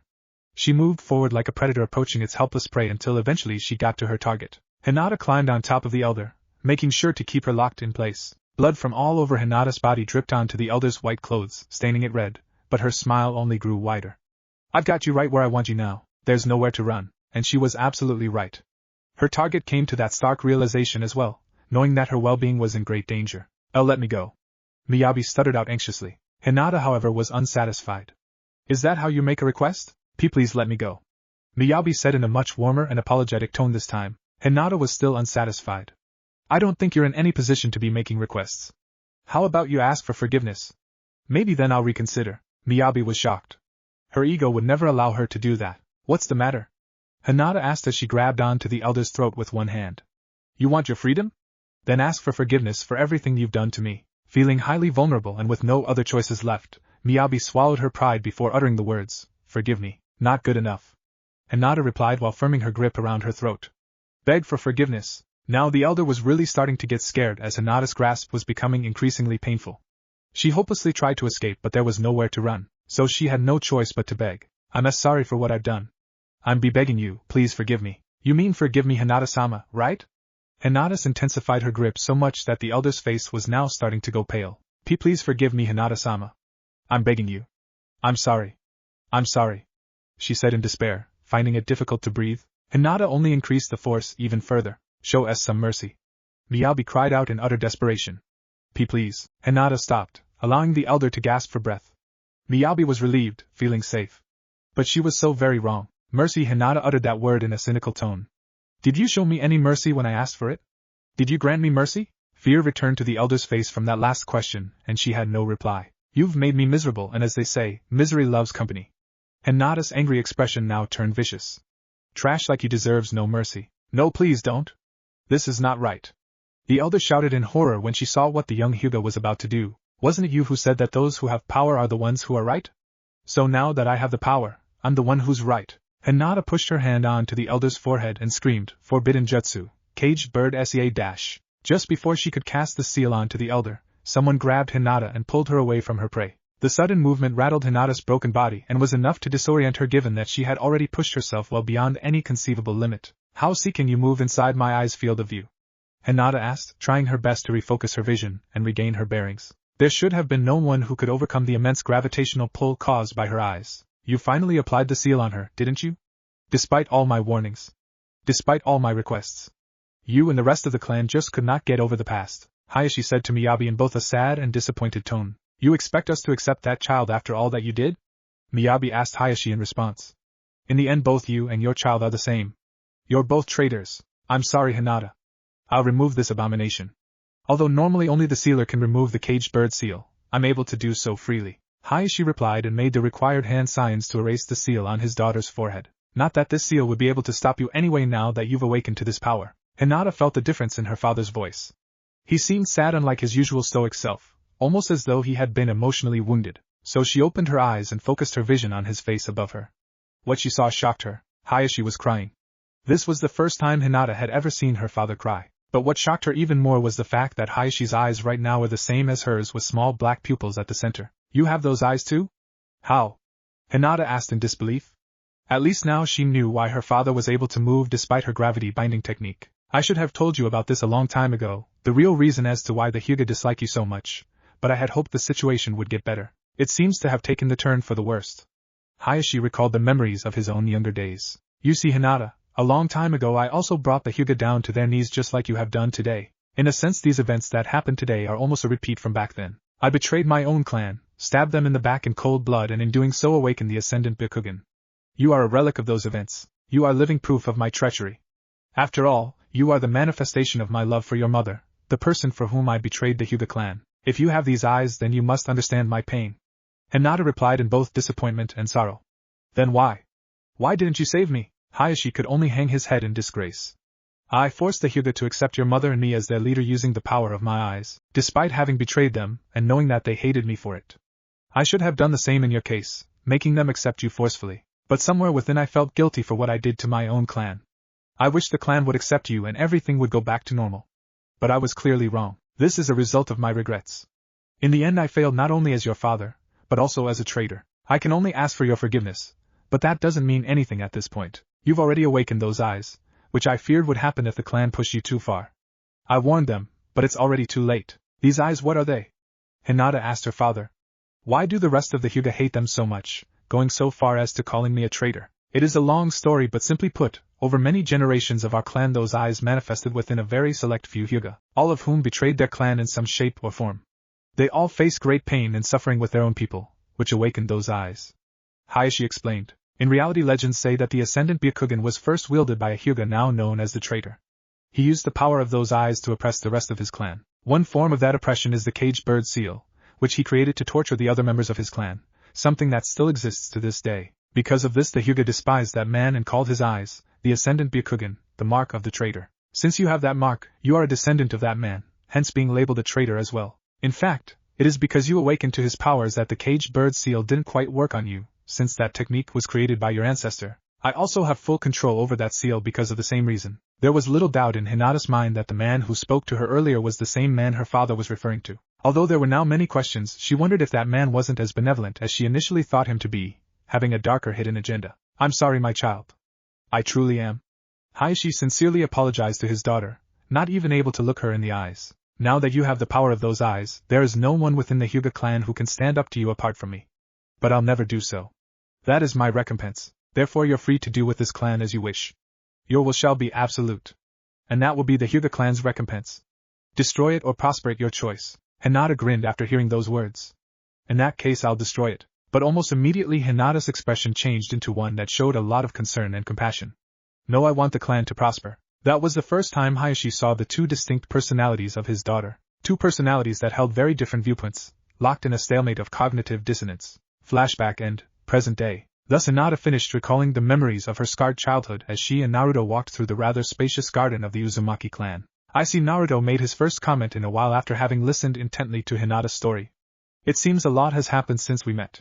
I don't quite know what to say. His words disheartened Hinata. Perhaps she should have known that Naruto would probably find her past disturbing, but somewhere within she hoped that he would still accept her despite everything. Maybe that would no longer be the case. I know it's difficult for you to simply accept all this. I wish everything could have remained the same. I wanted there to never be a rift between me and my clan, but there is nothing I could do. This really was the only way. She was the only way out for me. Hinata explained with all her heart. As much as I wanted my past to be different, my other self accepted and overcame all of my pain and suffering. Without her I wouldn't even be here. That is why I simply cannot reject her. She is as much a part of me as I am myself. My one sincere hope is for you to be able to understand this. Do you regret your other self? Naruto asked after hearing her confession. As much as I may disagree with her ways of tackling many issues, I don't regret her. After all, she fought for my sake, to protect me. And ultimately, that was my wish, to be able to protect myself. Everything that she did was centered on that one wish of mine. Therefore, I cannot regret her, even if that means I'm being selfish. I don't think it is selfish to want to protect oneself. In fact, we're all like that to a certain extent, unless it comes to protecting those who we love. Naruto replied sympathetically. His words lifted Hinata's spirits, and gave her the courage to relate to him fully what was in her heart. And Naruto-kun, would you please listen to what I have to say? Of course. Naruto was a little surprised by how serious Hinata looked. I know I'm not the same since we last met. I also know that we were just kids when you proposed to me. I understand that you may no longer feel the same way as before, especially after listening to my story. But I feel the exact same way about you as I did when we last met. No, in reality I feel even more strongly about you after everything that has transpired since then. I value what you did for me more than ever before. You accepted and protected me when no one else did. She closed her eyes and mustered up every bit of courage she could find within. Therefore, this time I want to ask you the same Q question you did to me in the past. Will you marry me? Thus she finally managed to say it after all these years. But Naruto wasn't surprised at all by her question. In fact, he anticipated it. Before I answer that question of yours, I have a request to make. Hinata looked up at Naruto somewhat perplexed. Yes, sure. What is it? Could I talk to your other self? Naruto asked kindly. Eh? Hinata was a bit taken aback by the request. You want to talk to her? Indeed I do. She wasn't exactly a part of the equation the last time we met, but now she's an integral factor. Therefore I think it is important I discuss a few matters directly with her. It won't take long and I'll give you your answer straight after. So would it be possible for you to make it happen? Hinata understood Naruto's intentions, but she was worried about the outcome of this meeting. Nonetheless, despite her fears, if this is what Naruto wanted, she would grant him his wish. After all, she was the one who decided not to regret her other self. Okay, I'll bring her out if that is what you want. Hinata replied nervously. But please be wary that my other self may not be as accepting of you as I am, due to the fact that somewhere in my own subconscious I probably view the Uzumaki as potential enemies due to the enmity between our clans. That view may have passed on to her and exaggerated. So please be careful. Naruto gave her one of his trademark grins in return. Don't worry about it. And I'm sorry for leaving you hanging like this. Just wait for me a little bit longer. His expression melted her worries away and soothed her restless heart, allowing her to smile back at him in return. Okay, I'll be waiting. Thus, within a split second Hinata activated her Byakugan, and with it her alter ego manifested, one who assumed a harsh expression, a stark contrast to that of the normal self. "Why have you brought me out?" she asked bluntly, not a hint of kindness in her tone. "There better be a very good reason." "I do not appreciate being bothered." Naruto assumed a hardened expression as well, but maintained his calm. "Look, I understand you may not be in the mood to talk, and perhaps you like to get your message across with your fists as opposed to words. But right now I have some very important matters to discuss that affect the both of us in the long run. So I request that you spare me some time." Hinata didn't reply, but she simply gazed unblinkingly at Naruto, almost like a detective interrogating a criminal. But Naruto remained unnerved and continued. "I take it that you already know what my answer is going to be to your other self. Given that to be the case, I think it is imperative that we talk." Hinata gazed at him for a little while longer before a sideways smirk appeared on her face as she commented with one word, "Intriguing." "What is?" "The fact that you were able to tell that I already knew your answer," she elaborated. "Also, it isn't that I dislike conversations. In fact, I prefer diplomacy over hostility. However, the people that I deal with generally tend to get the message clearer with the latter than the former." I see. Naruto slowly nodded in response. "Very well, I shall entertain this request of yours."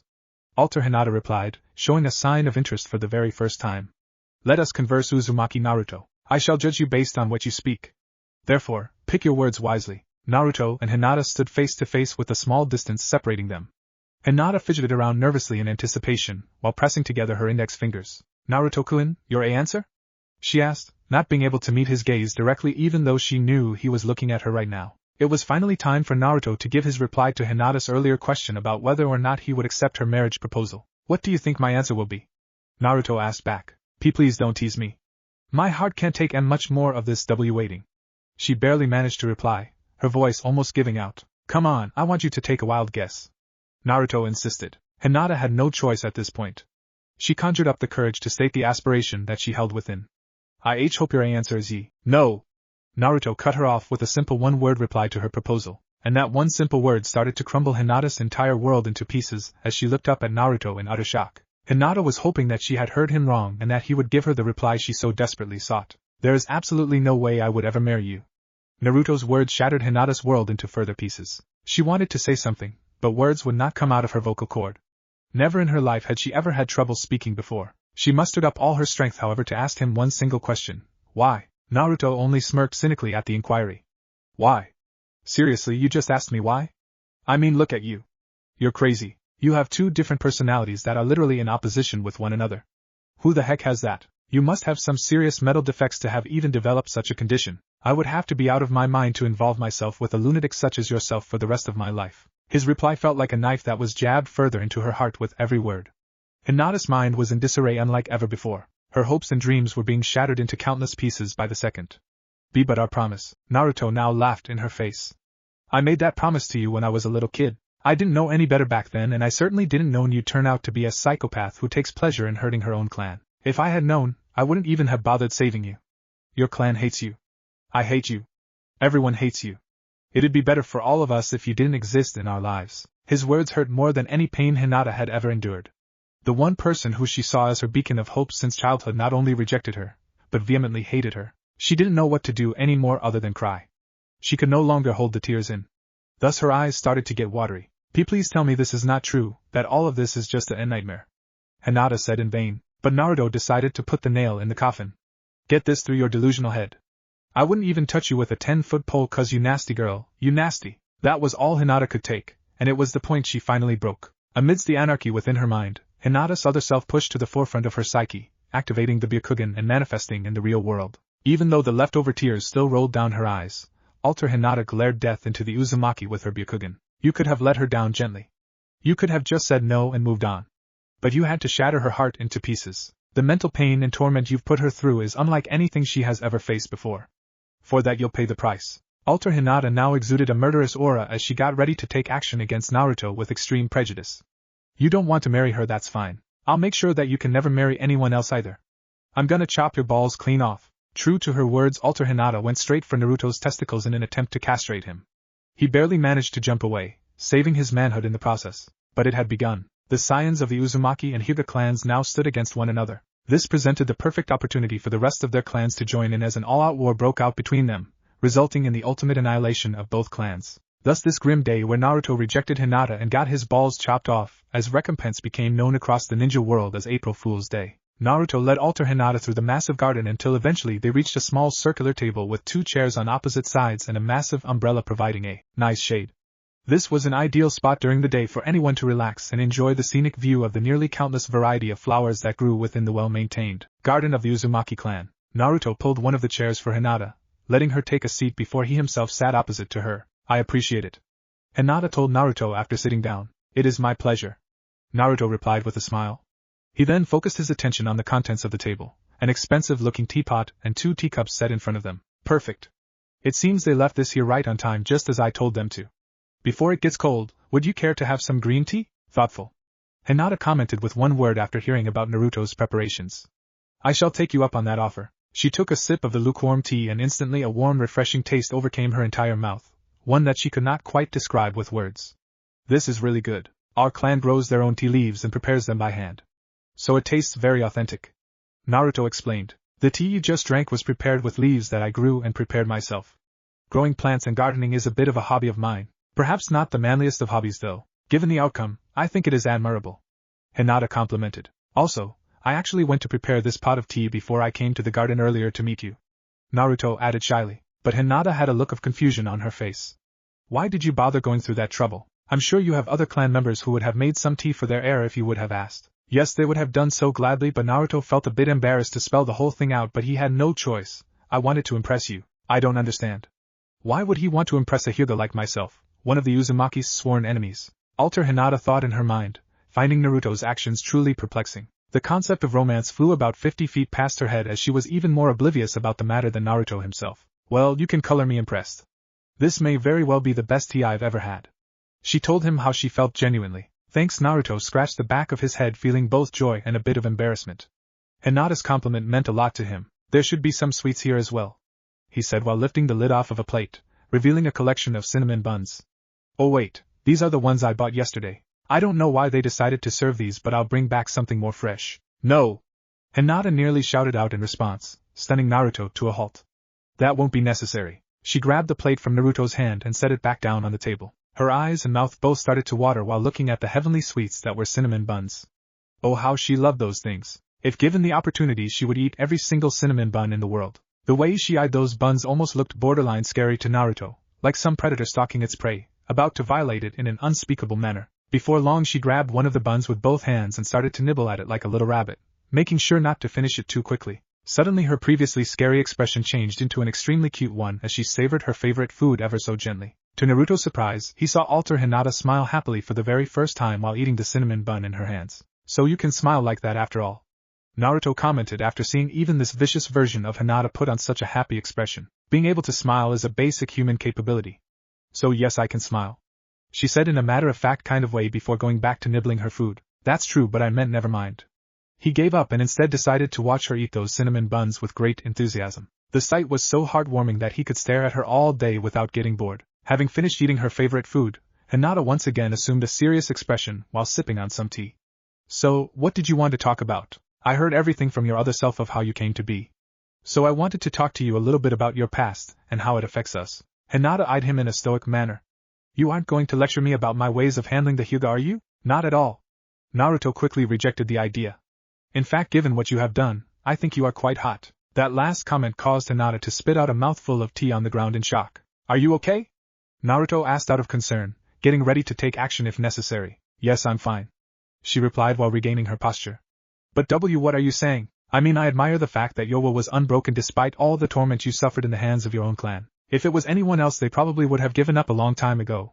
But you kept on going, and even if your methods were ruthless, you did it to protect yourself against overwhelming odds. Somehow your usage of the term hot seems rather misplaced. Hinata thought to herself, but at the same time her cheeks flushed ever so lightly after hearing his compliment. This is what I wanted to focus on, Naruto explained, this time very seriously. The actions you have taken were all done in order to protect your other self, so while I may not agree with the means, for the end result I am thankful. But those actions will no longer be necessary. At this point Hinata looked severely at Naruto, judging his every word. However, Naruto continued on. I was the one who was originally meant to protect her, but unfortunately due to circumstances I could not be there by her side. It is because of that reason she went through all that suffering by herself and you were born. But from this moment forward I will resume my role of being her guardian knight. I will protect her from now until my very last breath. That is my promise, and I never go back on my word, because that is my ninja way. As such you no longer need to shoulder the burden you've been carrying all this time. Hinata was furious. She stood up and activated her ascendant Byakugan without a single word. Naruto stood up as well, but an immense gravitational pull brought him down to his knees instantly.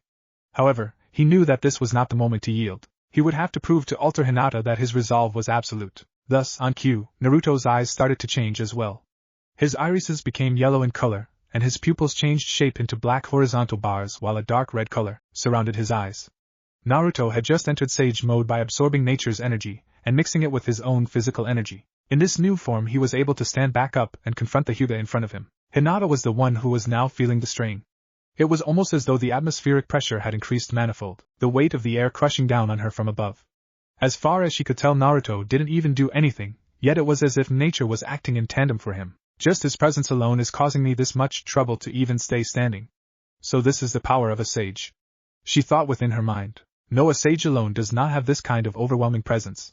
This is the power of Uzumaki Naruto. Even though the atmosphere weighed down on her, Hinata channeled her powers through her body while focusing her eyesight solely on the Uzumaki in front of her. She stepped forward towards Naruto. This time Naruto, even in his sage mode, was shaken by the intense gravity that was acting on his body. Even though she was only looking at him, it was almost as though he was up against a force of nature.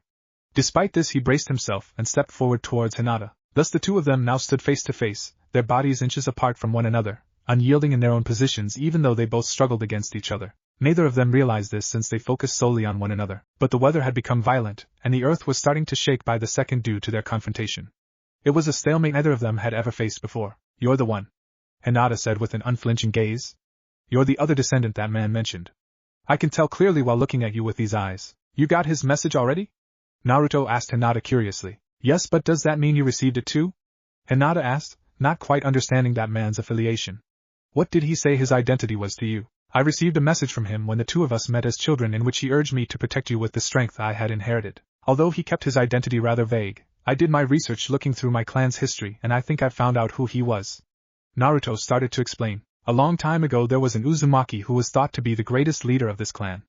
Under him the Uzumaki prospered unlike ever before. He was considered as the hero, and revered by everyone for protecting the clan and establishing justice. Throughout the history of our clan there have been a select number of Uzumaki who were of his lineage that inherited his power. That power being the ability to become a sage with enough training.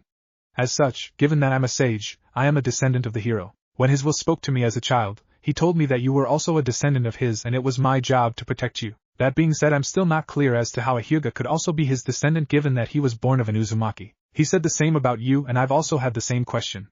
Hinata replied.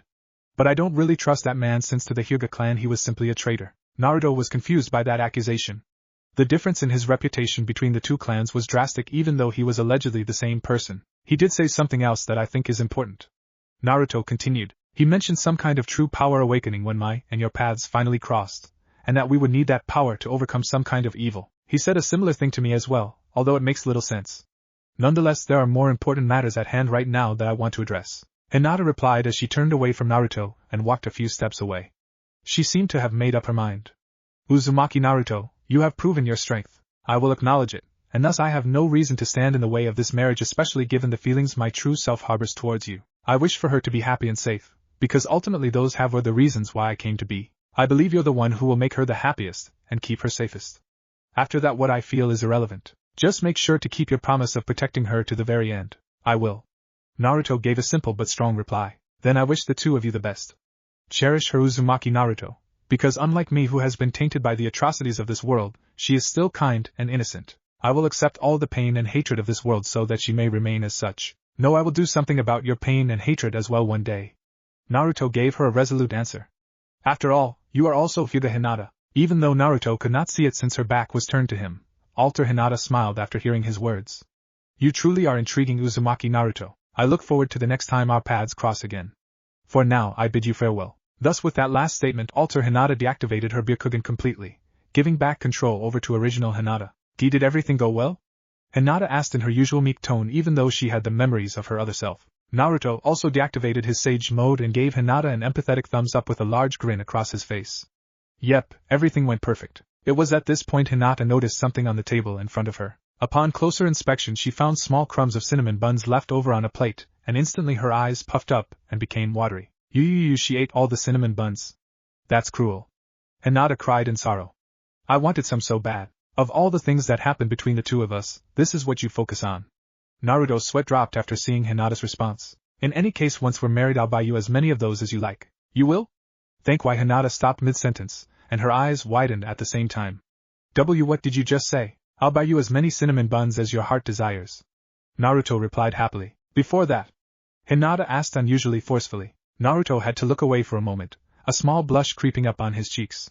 But he wanted to tell her how he truly felt. Haim, from the very first time I met you as a kid I knew there was something special about you. I didn't just protect you because that was the right thing to do, but I did so because you were precious to me. Although we've only known each other for a very short time, we have the rest of our lives for that purpose. The feelings I had for you back then I've never felt towards anyone else ever again. At the time I didn't know what those feelings meant, but now I can say clearly that you were my very first love. So I don't care about our clan affiliations. Even though when we were children I did propose to you, now I want to make it official. This time I'm asking your hand in marriage for real. I take it you feel the same? He asked with a smile. Hinata could only nod before she broke down in tears. What's the matter, Haim? Did I say anything wrong? Naruto asked while feeling guilty for making her cry. No, that's not it. I'm just so relieved. Hinata replied as she wiped away her tears. For all these years I felt the same way, but I was afraid that you had forgotten about me, or worse, you'd hate me for being a Hyuga. But finally I managed to work up the courage to convince the Hyuga to make this proposal. It was very difficult, and at times I felt everything would be for naught if you rejected me, but I'm glad I followed my dreams because now I can finally be with the person that I love. I guess we both worried about the same things all along. Naruto smiled once again after hearing her side of the story. But all of that is in the past now. We have a new future to look forward to, one that we shape together. Let's make that future a reality, Haim. I mean Hinata. I don't mind you calling me Haim. Hinata told Naruto cheerfully. To me you'll always be the knight in shining armor, and to me you'll always be the princess. Naruto replied just as enthusiastically. Thus a union between the princess and her knight. Naruto and Hinata returned to the meeting room where their parents were currently present. Seeing the two of them enter the room made all four of its occupants focus their attention on them, expecting some form of response. Thus Naruto decided to give his answer. The two of us have talked, and I've reached my decision. I want to marry Hinata. Even though he had said it to her directly before, hearing him say it again made Hinata's heart start to beat faster. She was almost getting giddy from joy only to realize that everyone was now looking at her in anticipation for her answer. Since I'm the one who made the proposal, my answer is also the same.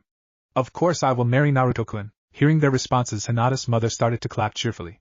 Even Hiashi was nodding his head with a visible smile on his face. However, to Naruto's surprise, his parents did not seem to be reacting, which was very unlike them given their generally over-the-top nature when it came to matters regarding their son. Very well, since they have given their answers, I think both sides should take a moment to talk in private before we reach a final decision.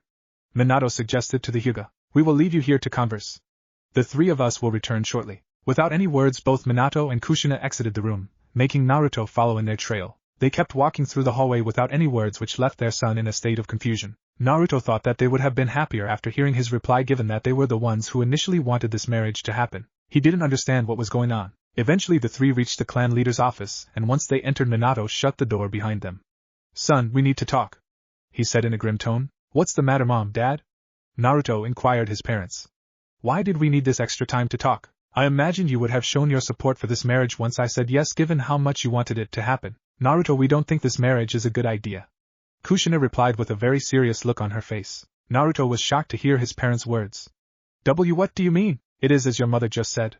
We've come to the realization that suggesting this marriage was a bad idea. Minato explained. The initial shock having worn off, Naruto was now getting frustrated after hearing his parents. Are you guys serious? After all the coaxing and persuading the two of you did, now suddenly you decide to back out of this once I agreed to the marriage? Is this another one of those decisions you've reached because of the clan? Now that I've finally found the girl I want to spend the rest of my life with, you're going to overlook my happiness for the sake of the clan? Seriously, what the heck is going on? You've got the wrong idea, Naruto. His mother quickly rejected his accusations. We're not saying this because of the clan. In that regard, this marriage would still be beneficial. However, we think this marriage is a bad idea because we're concerned about you. How so? Naruto was now confused. You don't know the details about Hinata's past. It is incredibly complex, as is the mental disorder that she is going through. Kushina elaborated. She has two personalities, one of whom is very destructive in nature, and that isn't all either. Minato decided to chime in. Hinata has a highly polarized relationship with her clan, one that is built around a lot of hostility. We don't think it is safe for you to have a relationship with such a person. Once he heard his parents' accounts, Naruto finally started to realize where they were coming from. They had heard the story of her past from her parents, the same one she told him earlier. If it's about Hinata's past and her dual personality, then I know about it. He told his parents calmly this time. She herself told me everything, and I agreed to the marriage with that knowledge. Both of his parents had a look of surprise after hearing his acknowledgement. And you're okay with it? Kushina was undoubtedly concerned. Her other personality is incredibly dangerous. Even if that side of her may not always be present, she is still a part of Hinata, and we're worried about the two of you coming into clash with one another. I've considered this, and that's why I've spoken to Hinata's other self as well. I'm surprised you thought so much of it through. What did she say? Minato asked inquisitively. I shared my thoughts about her actions. I told her that although I may not necessarily agree with her methods, I understood that much of what she did despite the ruthlessness was a means to protect herself. I empathize with her to that extent. That is why I promised her that from this point forward I will be the one to protect the original Hinata just like I did as a child. She accepted my proposal and as such agreed to the marriage between me and her real self. Honestly, she is very level-minded when you speak to her. It's not like she wants hostility. She just reacts to it with force to keep herself safe. Both of his parents were truly impressed by how tactfully Naruto handled the situation. Minato in particular was very pleased by his son's thoughtfulness, but it still doesn't change the fact that the situation surrounding Hinata is rather complicated. Kushina argued, we really just want you to be able to spend the rest of your life in peace, and given her gruesome past, it may all lead to disaster. Naruto understood his parents' concerns. He knew they were saying this because they cared for him. But he absolutely wanted this marriage to happen, thus he assumed the most determined look he could conjure. Mom, Dad, I absolutely understand your concerns and I am truly thankful that I have such caring parents. But in this one occasion more than ever before I wish for you two to trust my judgment. My heart truly does belong with her. It has for a very long time. I want to protect her of my own free will because she is precious to me. I promise you that I won't make you regret this decision of mine. I know that I will find true happiness with her, because that is what my heart tells me. So please, I'm begging you to put your faith in me. Naruto ended his statement decisively, leaving both of his parents temporarily speechless. Naruto Kushina was about to say something but Minato gently placed one of his hands on her shoulder, and shook his head side to side. That's enough, Kushina, he said calmly. Do you not see the look in his eyes? That's the look of a man, not a boy. This observation prompted Kushina to look into her son's eyes carefully, and she could see it too. Something was quite different about him, as though he had matured greatly. There are times in a person's life when he makes an absolute decision, and once he has made that decision he follows through it no matter what, even if that means facing up to its negative consequences. That is what differentiates a child from an adult. Minato explained to his wife, I believe Naruto has finally reached that point. Our son has grown up and we need to treat him as such. We should respect his decision. If he believes in it so strongly, as his parents we should too. I don't think there is anything wrong in that. What do you say? Kushina looked from Naruto to Minato and both of them stood firm in their stance, unshaken. The term like father like son could not be more suitable than at this very moment. She sighed before looking up to them both with a smile. Sometimes I just can't win with you two. How can I disagree in the face of such decisiveness? Hearing that, Minato gave Naruto an empathetic thumbs up. Looks like you're in the clear, son. Just make sure not to regret anything. Naruto returned the thumbs up in his usual cheerful demeanor. Of course I won't, because I never go back on my word. It is my ninja way after all. Good to know. Minato replied just as cheerfully. Also, since I helped you out in regards to your marriage by setting it up so that you could meet the girl of your dreams once again, you should name your child Boruto in commemoration of your father. Naruto was flabbergasted by the sudden request. It's a cool name, isn't it, Naruto? Kushina asked him as well. Since your father is known as the Yellow Flash because of how he travels like lightning, the name Boruto is derived from that concept of a lightning bolt. So if you have a son you have to give him that name. Why are you two thinking about your grandchildren's name when your son hasn't even gotten married yet? Naruto asked rather fiercely before turning away from his parents and taking a meek tone. But fine, whatever. I'm grateful to you two for setting up this marriage, so I'll name my son Boruto if I ever have one. Boom! Got it! Both Minato and Kushina shared a massive high five due to their success before placing their hands on their son's shoulders. Alright then, how about we go finalize the marriage with the Hyuga? Minato asked his son with a large grin across his face. Let's go! Kushina didn't bother waiting for her son's answer, as she pushed him along with her pace. Naruto couldn't help but smile as well from his parents' infectious enthusiasm. Elsewhere in the compound within the meeting room, the Hyuga family were having a discussion of their own. You did well, Hinata, Harumi said to her daughter while patting her on the head. Aren't you happy you worked up the courage to make this a reality? Hinata nodded heartily, her elation abundantly evident. I'm glad everything turned out well without any hitches. I was worried the Uzumaki would back down after learning of your other self. Hayashi told his daughter, but I suppose the faith you put in Uzumaki Naruto was well founded. Now I can feel at peace, at least for my child. It's thanks to the both of you for supporting me when the rest of the clan was so opposed to it. For that I am truly grateful.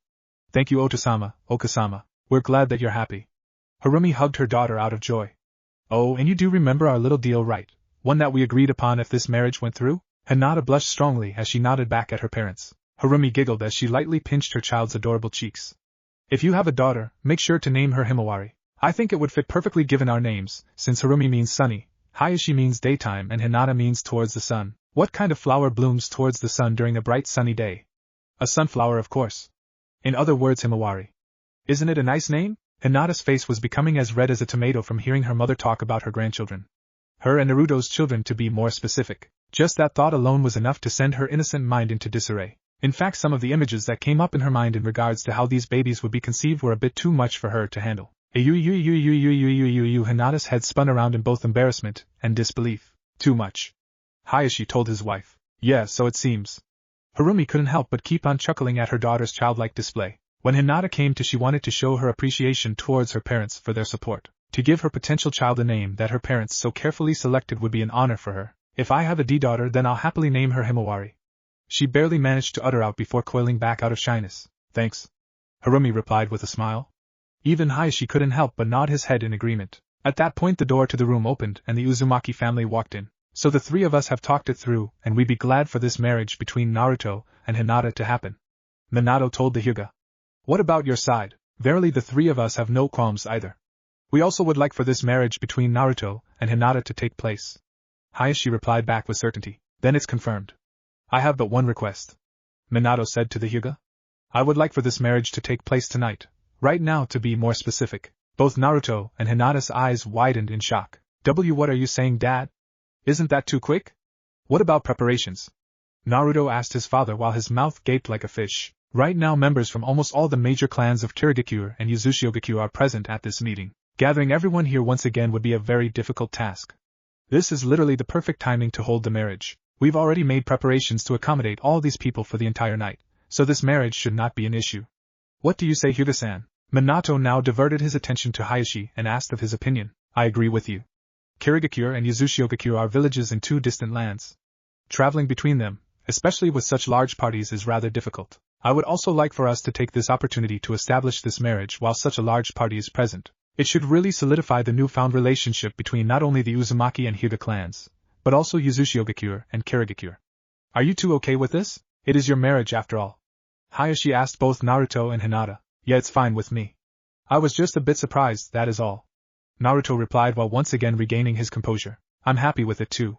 Hinata gave her response rather decisively. Well, in that case we should get this start, Minato was saying to the rest of the people present in the room when someone suddenly interrupted him. Hold it. A voice shouted out from somewhere as a poof of white smoke appeared in front of the door to the room. Everyone's attention was now focused on this newcomer. A shadowy figure within the smoke started to do some kind of weird dance-like movement on one leg with their arms outstretched. From the east to the west to the north to the south, I am known as the Great Toad Sage of Mount Myaboku, Jiraiya. He introduced himself boldly, a man in his 60s. I have received news that Naruto is about to get married, so I have come to make sure that the size of his prospective bride's marshmallows is adequate enough, for this is a matter of utmost importance. Pervy Sage, you're back. Naruto screamed out a rather unflattering name of the newcomer before quickly jumping in front of Hinata, taking a defensive stance. Don't you dare take one more step towards her. Hinata was dumbfounded by what was going on. Jiraiya twitched his hands as he smiled lecherously. Come on, Naruto. Let me at least have a look at her. Keep your filthy hands off my wife, I'm about to be wife. Naruto was now in full-on defense mode. I'm warning you, you perverted sage. The old man now looked somewhat annoyed. How dare you address me with such a demeaning term after all the time we've spent together? You should know by now that I'm not what you call me. Naruto gave him a questioning glance in response. If you aren't a pervert, then what are you? A massive smile appeared on Jiraiya's face as he swung his great white hair. I'm not just some pervert, I'm a super pervert. He shouted at the top of his lungs. Jiraiya!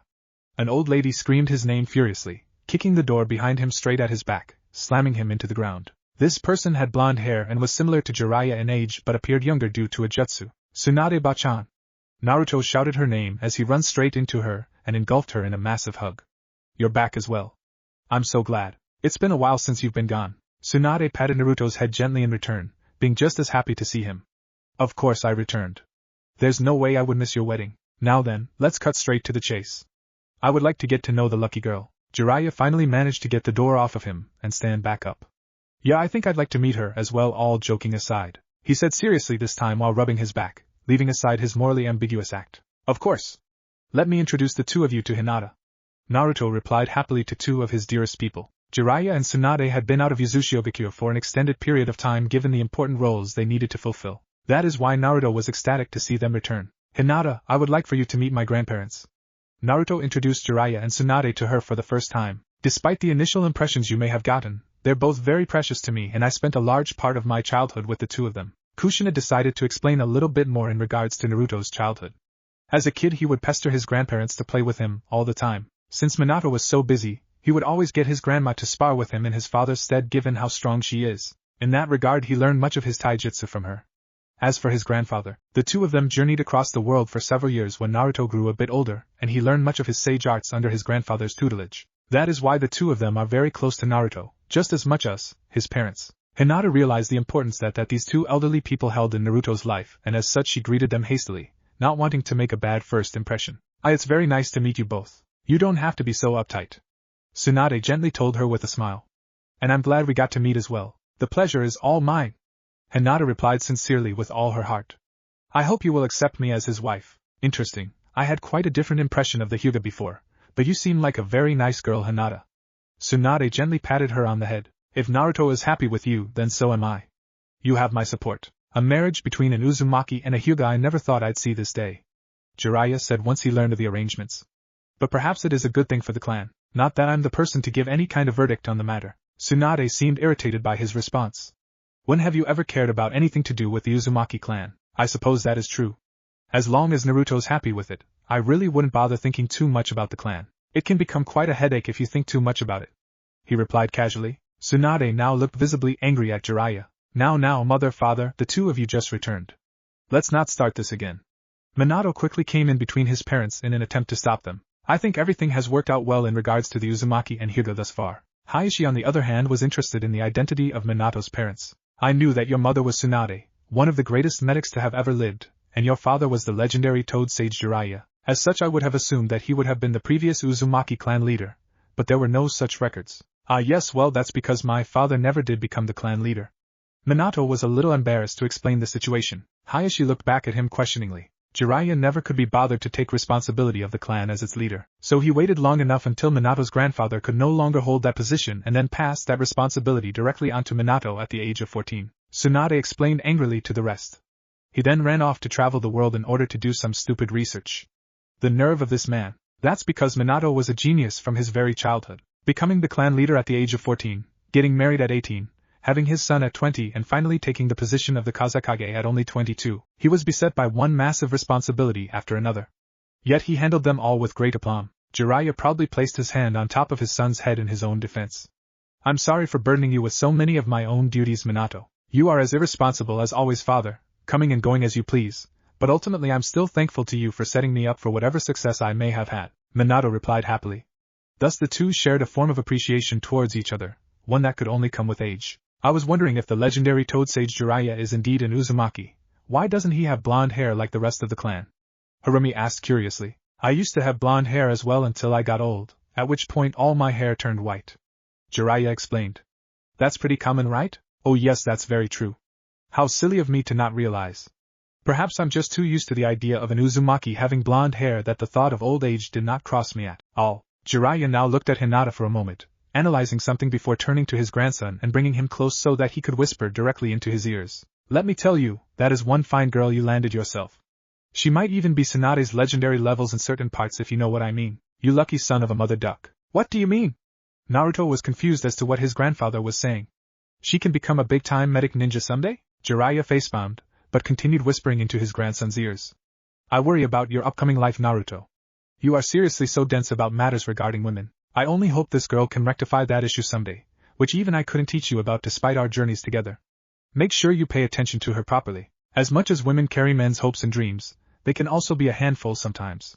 Just take Tsunade and your mother as examples. Naruto looked at both of his mother and grandmother carefully, and even though he loved them both, he could definitely agree that both of them could be very difficult to handle if you got on their bad side. However, he knew that Hinata was different from them somehow. Don't worry about it, pervy sage. I may not know anything about women, but I'll get Hinata to teach me every single explicit detail about herself, inside and out. Believe it, Naruto gave a pretty straightforward and innocent reply, not realizing what he had just said out loud could be interpreted in some very questionable ways, leaving a lot of people in shock. He wants me to teach him every single detail about myself, inside and out. Hinata repeated that thought before her mind started to spin around like a gyrating top, almost about to lose consciousness. Jiraiya! What the heck are you teaching him? Tsunade yelled while cracking her fist. I didn't say anything weird. I'm serious. Jiraiya came to his own defense as quickly as he could. Did I say anything wrong? Naruto asked nonchalantly with not a single clue in the world. All of his family members sighed. They understood that he unintentionally said something suggestive while in reality his intentions were innocent. In any case, we should get this marriage ceremony started. Minato suggested to the rest before turning to his wife. Kushina, please hand Naruto the ring. Kushina grabbed her son's right hand and placed on his palm a small rectangular black box. What's this? He asked his mother. This is your wedding ring. We've had it prepared for a long time just for this day.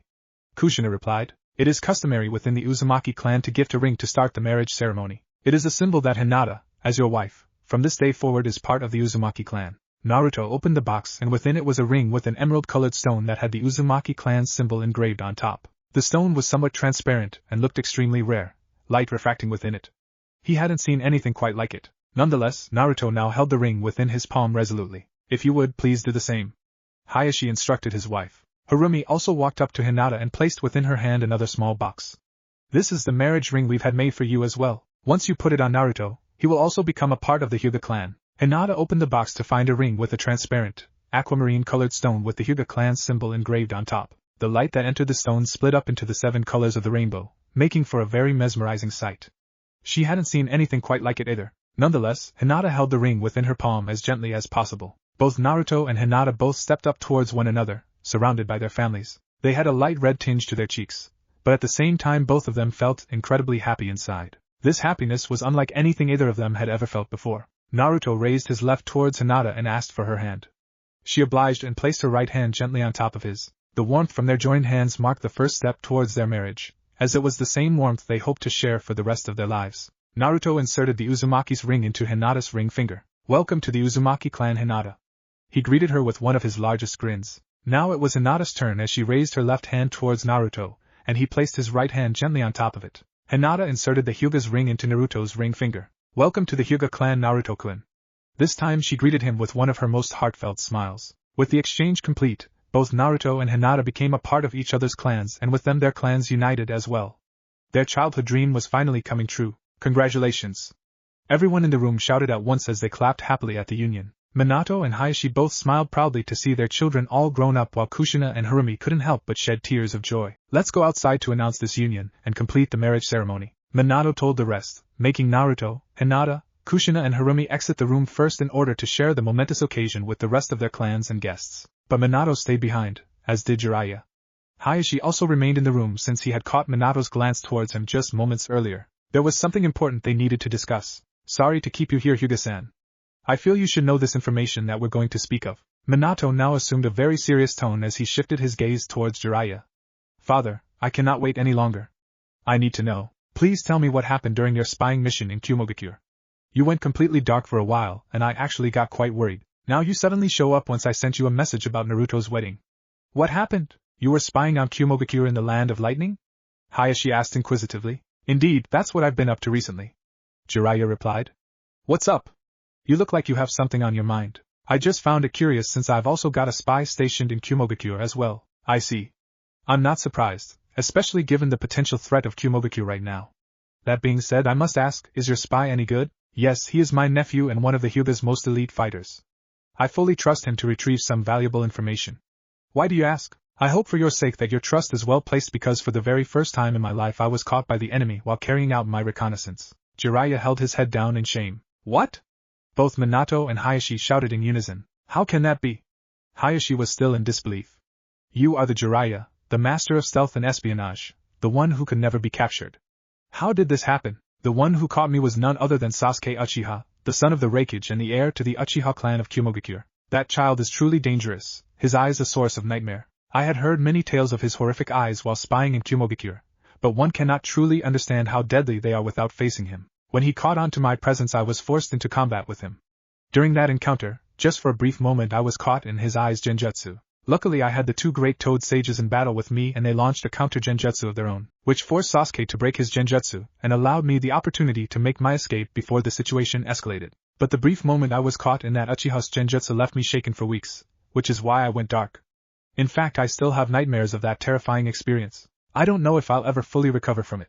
When Tsunade found out that my life was at risk, she was furious. I think she's still mad at me for it, Jiraiya explained in a sad tone before looking over to Hayashi.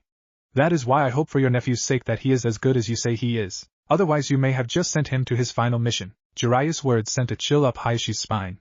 He had a horrible sense of foreboding that left him very uncomfortable. Are you okay now? Should I take you to the hospital?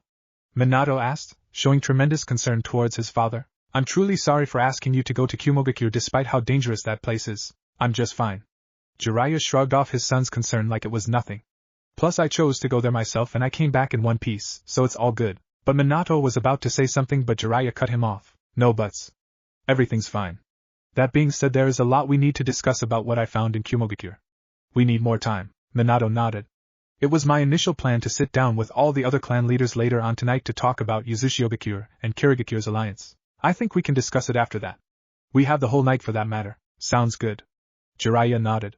Now, let's get on with the marriage ceremony before they come looking for us. Both Minato and Hayashi agreed as they all exited the room together to continue on with Naruto and Hinata's marriage. Elsewhere in Uzushiogakure, atop its largest building, a man wearing a spiral-shaped mask looked down upon the events that were currently transpiring. So it has finally happened, the union between Naruto Uzumaki and Hinata Hyuga. Toby whispered to himself, his eyes transforming as he watched his enemies closely. Don't think you're the only ones that are spying on us. As they say, keep your friends close but your enemies closer, Toby said with a smirk that would go hidden behind his mask. I'm watching you. With that last statement he disappeared within a black void created by his eye. At the same time, far away in the land of lightning in the hidden cloud village Uzumaki, the leader of Uzumaki, Fugaku Uchiha, was sitting in his office in anticipation of someone important, and just on cue that person arrived. His son, Sasuke Uchiha, now stood in front of his desk. What's the matter? You called? Sasuke asked his father in a disengaged manner. My spy in Uzushiogakure has reported back and it would appear that a marriage between Naruto Uzumaki and Hinata Hyuga is being negotiated. In other words, an alliance between Uzumaki and Hyuga clans and their respective villages is about to be formed. Sasuke was now somewhat intrigued. This is the same Hinata Hyuga and Naruto Uzumaki from 10 years ago. Indeed. Fugaku nodded. She is the same girl whose eyes we tried to capture all those years ago, and he is the same boy who foiled our plans back then. However, this time there is no room for failure. Her eyes are more valuable now than ever before. Sasuke now looked at his father with a growing interest. The reason why I called you here is to assign your next mission, and this mission is of the utmost importance, one that must be completed successfully. Fugaku assumed a very heavy tone in order to deliver the briefing for this highly important assignment.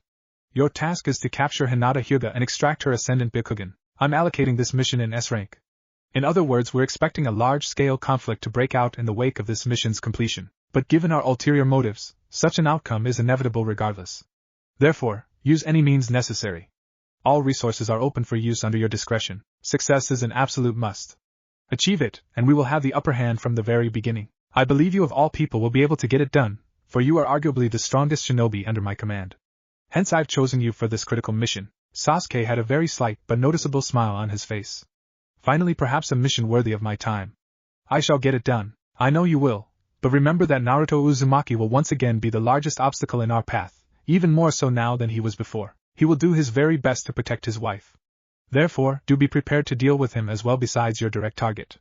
I believe both of them will prove to be challenging. I welcome Naruto Uzumaki's involvement in this so that Hinata Hyuga can feel safe, because I want to turn the very thing that makes her feel safe to her final downfall. Naruto Uzumaki will be the one who will ultimately lead me to Hinata Hyuga. I will make it as such. Sasuke's smile morphed into a truly sadistic one as he started to formulate some highly nefarious plans within his mind. Always thinking outside the box, your mind is as twisted as ever.